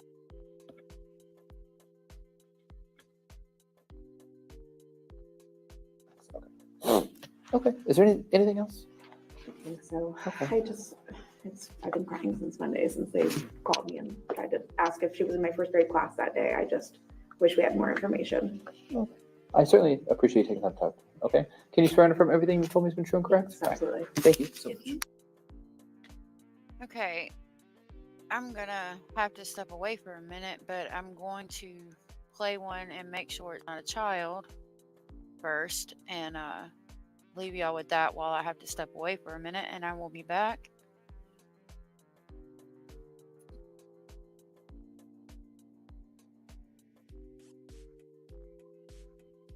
I actually think this is with his father, and this one's 42 minutes. I apologize, but we're not going to be able to do all that tonight. There's no way. I got to go to bed. I got to get up and do the other live at 5:30 in the morning. So I will play this and play this, and you guys can listen to it while I do what I've got to do. And we'll try to listen to as much as we can, and then we'll pick up where we left off tomorrow evening. And there were people working on it. They didn't send me to it because I was stationed someplace else, but I heard Hold that on a minute. guys were walking through the field. I think this is Big Stephen ass tower Stern's. out in Bethel. I think this is Stephen Stern's dad, if I'm not mistaken. Big ass tower out in Bethel. And there were people working on it. They didn't send me to it because I was stationed someplace else, but I heard that guys were walking through the field. Oh, here's a utility bill. Pull it up and there's a body. Yeah. I mean, smacks that person into the ground. Oh, wow. And that was a big That's event. Terrible. Back then we had stainless steel revolvers. Yeah. And I was telling the other guy I was driving at one time I had a Pala that the siren button was a button on the floor, left side. Yeah. No air conditioning. No air conditioning in Central Florida? Yeah. And I pulled the guy over and I clocked him, and it was just above Brewer Hill on Aloma. And he said, I said, you were doing 70. And he said, no, this car won't do it 70. I said, this car does 70, and it was clocking you at 70. Gave him the ticket. How long did you do? I was in a couple of years, and then I just felt like I wanted to get into sales. There was a guy that lived in the apartment complex I lived at that worked for Stouffer Foods, and so here's the life. He's on the phone, he's making hotel reservations, he's making golf reservations, he's making dinner reservations. He had a company car, and I said, I want a job like that. So I went to Atlanta and ended up getting a job with Campbell Soup, and I was in the food business for 20 years. Oh, very cool. Yeah, very nice. So obviously this is a huge deal, right? Obviously it's changed from where it was at 3 o'clock. Yeah. So throughout our investigation, we came up with, obviously you live down in North Fort? Yes, sir. Okay. And I'm just going to shoot you straight out of respect for you and everything else. Appreciate it. There's a storage unit down there. Yeah, I have a storage unit. You have a storage unit. Is that your son's storage unit, No, or is it's that mine. your storage unit? Yeah. Okay. Does he have access to it? No, I have the keys. Okay. Were you aware that, did your son come visit you on Monday morning? This Monday? Yeah. No, he the day left she Sunday. disappeared. Okay. He left Sunday. No, go ahead. Yeah. So, what time did you get here last night? 3 a.m. 3 a.m. When you got here, where did you meet your son and Jennifer? We apparently pulled up at the same time at the hotel. Perfect. Okay. When you guys got there, what did you guys end up doing? We checked into the rooms. They had 239. I had 203. Opposite ends of the building. I brought my stuff up, went over and said goodnight, and then hit the sack. After you guys went to your separate ways, when's the next time you talked to Stefan? I got up at 6:30, 3 hours sleep, and went to the office because I figured he would be sleeping in, crashed and burned, and didn't speak to Jen until 10:45-ish, and she called and asked if Stefan was with me. And I said, no. Why? Well, he's not here. Oh, we'll go down to the lobby and see if he's down there. How long has he been gone? 25 minutes. Okay. I said, go check the lobby. And then I started to think about it, called her back, and I said, do you have the keys? No, I don't have the keys. So then she said, well, they just called and they're going to be out here within the hour. I said, oh, shit. So I drove out there. So it's probably out to the hotel because I was at my office. Oh, okay. Over off of Westwood. And I just grabbed my stuff and said, I'm going to go out there in case you guys showed up. I wanted to be there. So he hadn't showed up by the time I got there, and about 30 minutes later, he finally showed up, and I read him the fucking riot act. Did he tell you where he was? Well, he had an energy drink in his hand. He said he got lost. And, you know, the back roads. Hell, I got lost, and I had a GPS. And I said, no, this isn't the right exit. I had to return. So I was getting messed up over there. Okay, so like my partner said, we're not here to waste your time. You've been in this line of work before. Did he tell you he was in Northport today? I'm assuming he didn't, based on your reaction. So, you need to take a seat? Or? No. Okay. He was in Northport. Yes. What's the exit you take to get off at your house? All right. 179. So Okay, wait you know the just street? a dag Toledo a minute. Bridge. So I just put this back on and just caught that. So I know from listening to this earlier that Stephen Stern's father did used to be a sheriff. And they just hit him with the, did he tell you he was in, I believe it was Northport. And his dad was like, nope. So being a former law enforcement officer or whatever, he now knows that his son has lied to the police, lied to him, and it's more than likely he's figured out that he is number one suspect in the disappearance of the child he probably thought was his, took on as a step grandchild. So we have more than enough reason to believe that Stefan was in Northport today at the exit you take to your house. Our concern is we're conducting a missing person investigation. Yes. Given the proximity of that exit to your home, what we're trying to find out is if she's just hanging out in your house, you just want to get her somewhere safe, we want to put eyes on her, make sure she's okay. She's not at our house because my wife, well, here's something strange. Is anybody at your house now? Yes. Hang on a second. We raise standard poodles. Say it again? We raise standard poodles. Oh, okay. Poodle. And they all, except they went on full fucking road. House, yes, throughout this period of time. At what time do you think That's that what was? I'm Okay. Okay. What time did the dogs go full alert last night? 7. I'll have your water.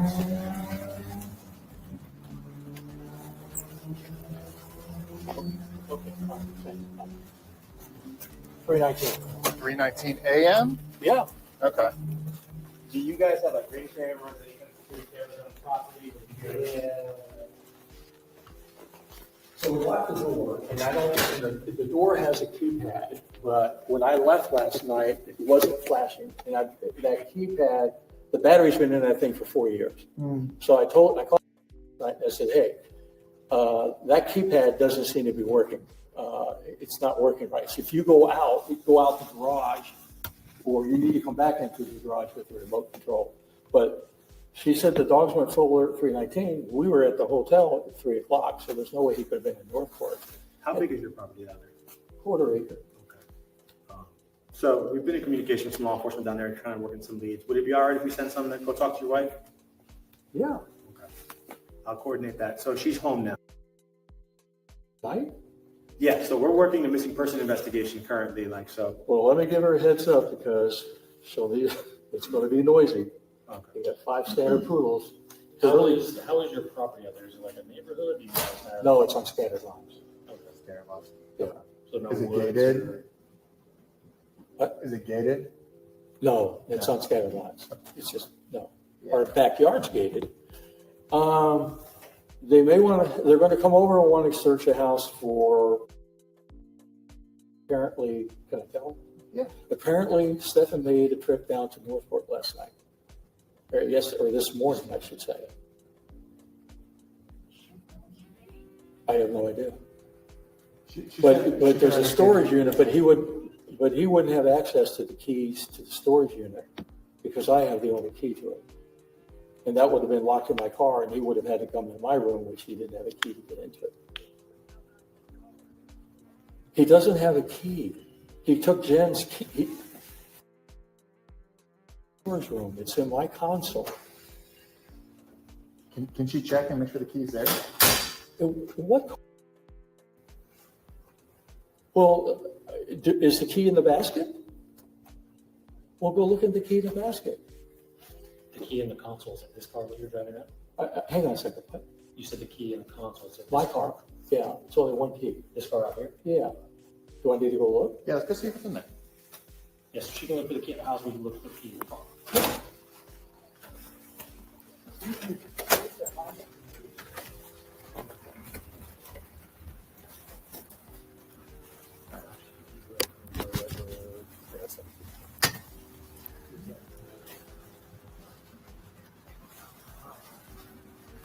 We were wondering if he had a copy.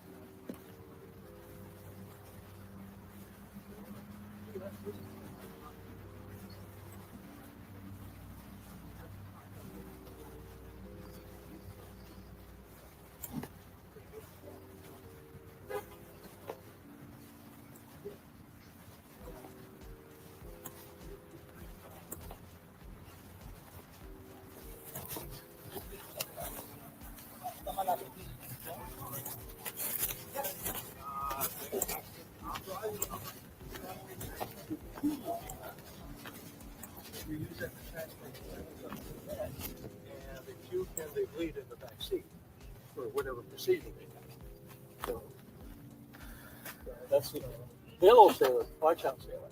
Oh, there's a poodle with you. No, it's a. Oh no, that's like a. It's my sister's dog. Seriously? Yeah, right there. And that's the only key you That's the have only to key. the storage unit? Yeah. There's supposed to be two keys, but I haven't seen that key. Is his name on the storage unit at all? No, it's not. Like he can't show up and say, "Hey, I lost my key. Can you give me access to?" In theory, right? Here's your waters. Oh, thanks. So, other than the storage unit in your house, could you see any reason for Stefan to go down where you live? No. Does he have friends down there? Other family members? No other family members. He's got some friends or acquaintances that he plays whatever war games or that. Like computer games or? No, it's a board game. He plays on card games and action figures. Oh, Yeah, he's painted all these caricatures and what have you. He's gotten, some awards or recognitions for the work that he's done with these characters. But what time did you catch him on the camera down there? He knows exactly what it is. He's on the phone, so I don't want to misspeak. But it was clearly when you were unaware that he was down. So I went to bed. How long did it take you to get from Orlando to there? Well, with no traffic out last night, 2.5 hours. Okay. But if you're dealing with traffic early this morning, you're going to be looking at close to 3. Yeah. I think we need to take a second and think about how devastating this must be for his parents as well. I mean, to find out that your child has been doing these things for this long. I mean, I couldn't even imagine. I know I'll say a prayer for them tonight. Because what do you do? And then you being former law enforcement, you know what's going to happen. You know how it's going to be handled. You know what the law is. What do you do? That's your child. I think it's their only child. I could be wrong, but I think it's like their only child as well. My goodness. Because the traffic on I-4 getting out of here, and then you catch up to 75, and then you catch up to Bradenton. And what ways can you go? So you can go through the center of the state. Is that the turnpike? No, the center of the state would be where the technical college is on I-4. Okay. You hit there, and then you go down like 27 or 17 or something. But you go down the center of the state and avoid all that bullshit. So 27 to what? I'd have to look it up on the map because I don't pay attention. I just follow the GPS. Okay. But you're going down really middle of the state, and you come out at Arcadia, and then you head towards 75, Kings Highway, and then you go up north to Toledo. It's like speaking German when you're not I know. Hey, listen, I grew up here. Yeah. Went to Winter Park High. What brings you down to Northport? Well, we build homes in 6 cities. I'm the broker for the company. We started in Poinciana and Nuevo Espanol. So I was actually going to go to Palm Coast, and then I went over to look at some homes that we were building in Northport. And said, oh, this is beautiful. I love it. It's rural. Yeah. And I said, and I expected it to mirror our experience in Palm Coast, but we had a bit of a rocky start. Right now, I got 100 homes that are going to be completed, and the market's changed. And I'd love to be able to sell them right away. But I went down there because I thought it was a better area. The whole Southwest is a great area. It's a booming area. It is. Yeah. I mean, Northport was rated the second fastest growing city last year. Just got to get these Yankees to come down and buy some homes. Well, everybody's stuck in their homes. They love those 2 and 3% interest rates, which will never go away. Yeah. And they'll never repeat. They'd be foolish to get rid of those. Yeah. Well, the Northerners coming down here will, because they want to get the hell out of the North. So when you read your son the Riot Act, what do you mean by that? I said, what the fuck are you doing? I said, if they came here and you weren't here, they would immediately put a bolo out and find you and arrest your ass and just haul you off to jail. Is that what you want? I'm just so fed up with him at this point. And obviously there's something here because I've been here almost 6 hours. They've been here 6 hours. So something's going on. Look, he spent a lifetime lying to us. Okay. And it's just never gotten better. And he fed me some bullshit the other day. And before I left the house the other night, I turned to my wife and I said, do we really know Stefan? Can we honestly say we really know him? Yeah.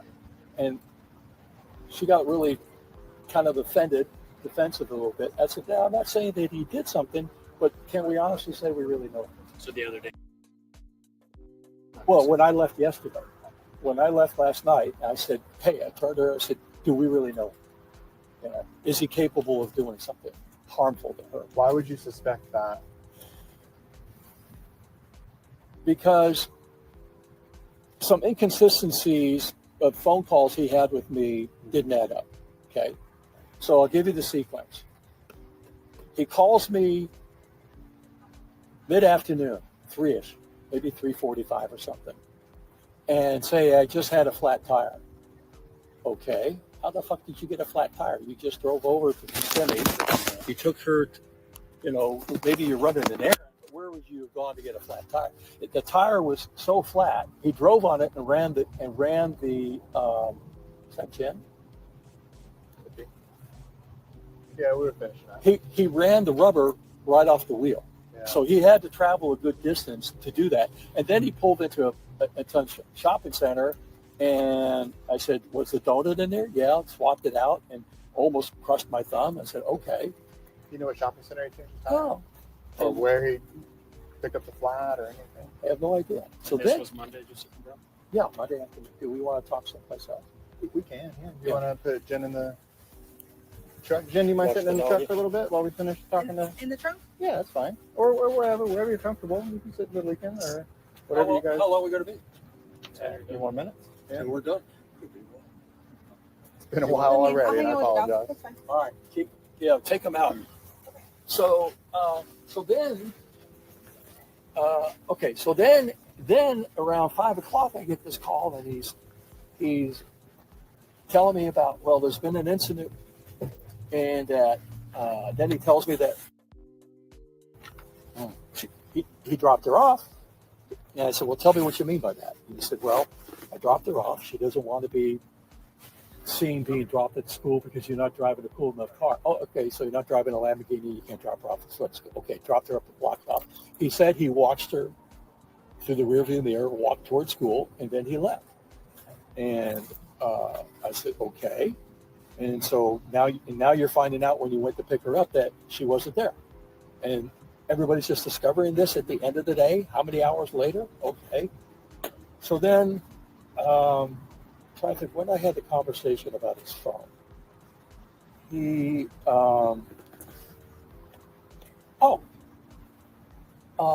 So I said, okay, well, they're going to want to know where your whereabouts were because you're the last person that saw her, so they're going to want to know. I said, did you have your phone with you? No. Why would you have your phone? I just forgot it.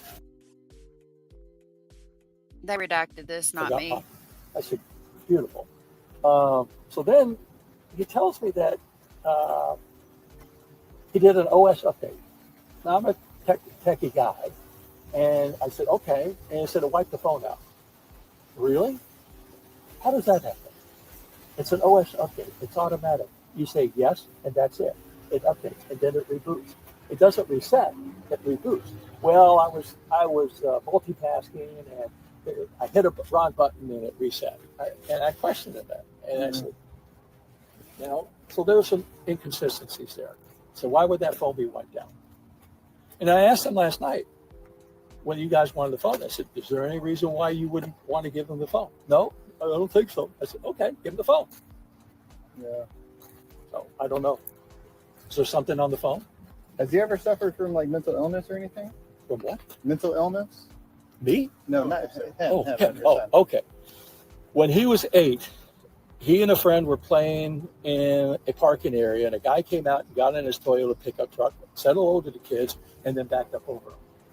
And they both were run over, but he got hit in the head with the bumper, and he had a slight tick. He had separation anxiety, so he slept with us for a while, and finally I said, no, you got to go to your own bed and get over that. He would go over to a neighbor's home and spend the night and show up at 2 or 3 o'clock in the morning wanting to come home.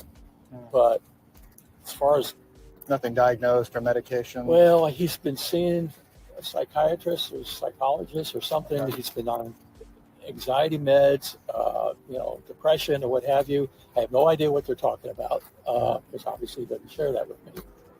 But he's battled a number of things: depression, anxiety, and what have you. As a child or as an adult? Maybe ADD as a child, but as an adult, more severe. Okay. Was he able to suffers from sleep apnea. Was he able to complete school no problem? Well, depends on who completed it. My mother and his mother. Okay. We did online schooling, and she ended up doing most of the work for him. Did he ever go to college? No. What did he do for work?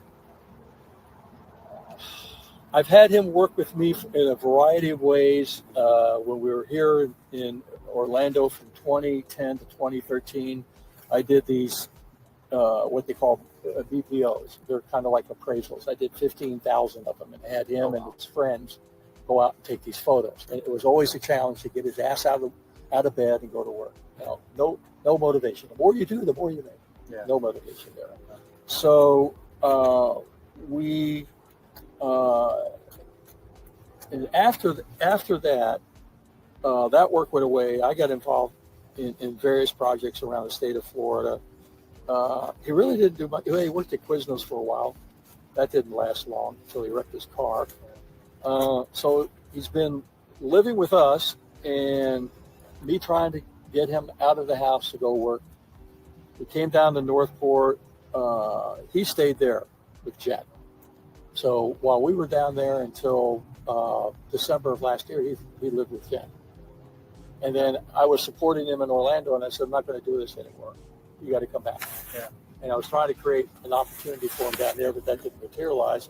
Then I'm trying to get his ass out to get a job at Lowe's or Home Depot or something. Time-wise, it's sometimes like 7:45 she was down there. 7:45 this morning? So, did you tell your wife that Northport meeting's on the way? Did you speak to her already? I will let her know that. We got sidetracked on something. They're coming there to see if she's hiding in the house? Yeah, so what we'd like to do is, given that he went down there, we'd like to make sure like he didn't stash her in the bedroom and hey, just hang out here. No, she's been sorting out his bedroom because he lives like a fucking pig. And you said you guys have a Ring camera, right? Well, I was about to tell you that I switched hey, Northport Police is going to stop by to do a wellness check type of thing. They're going to see if somehow.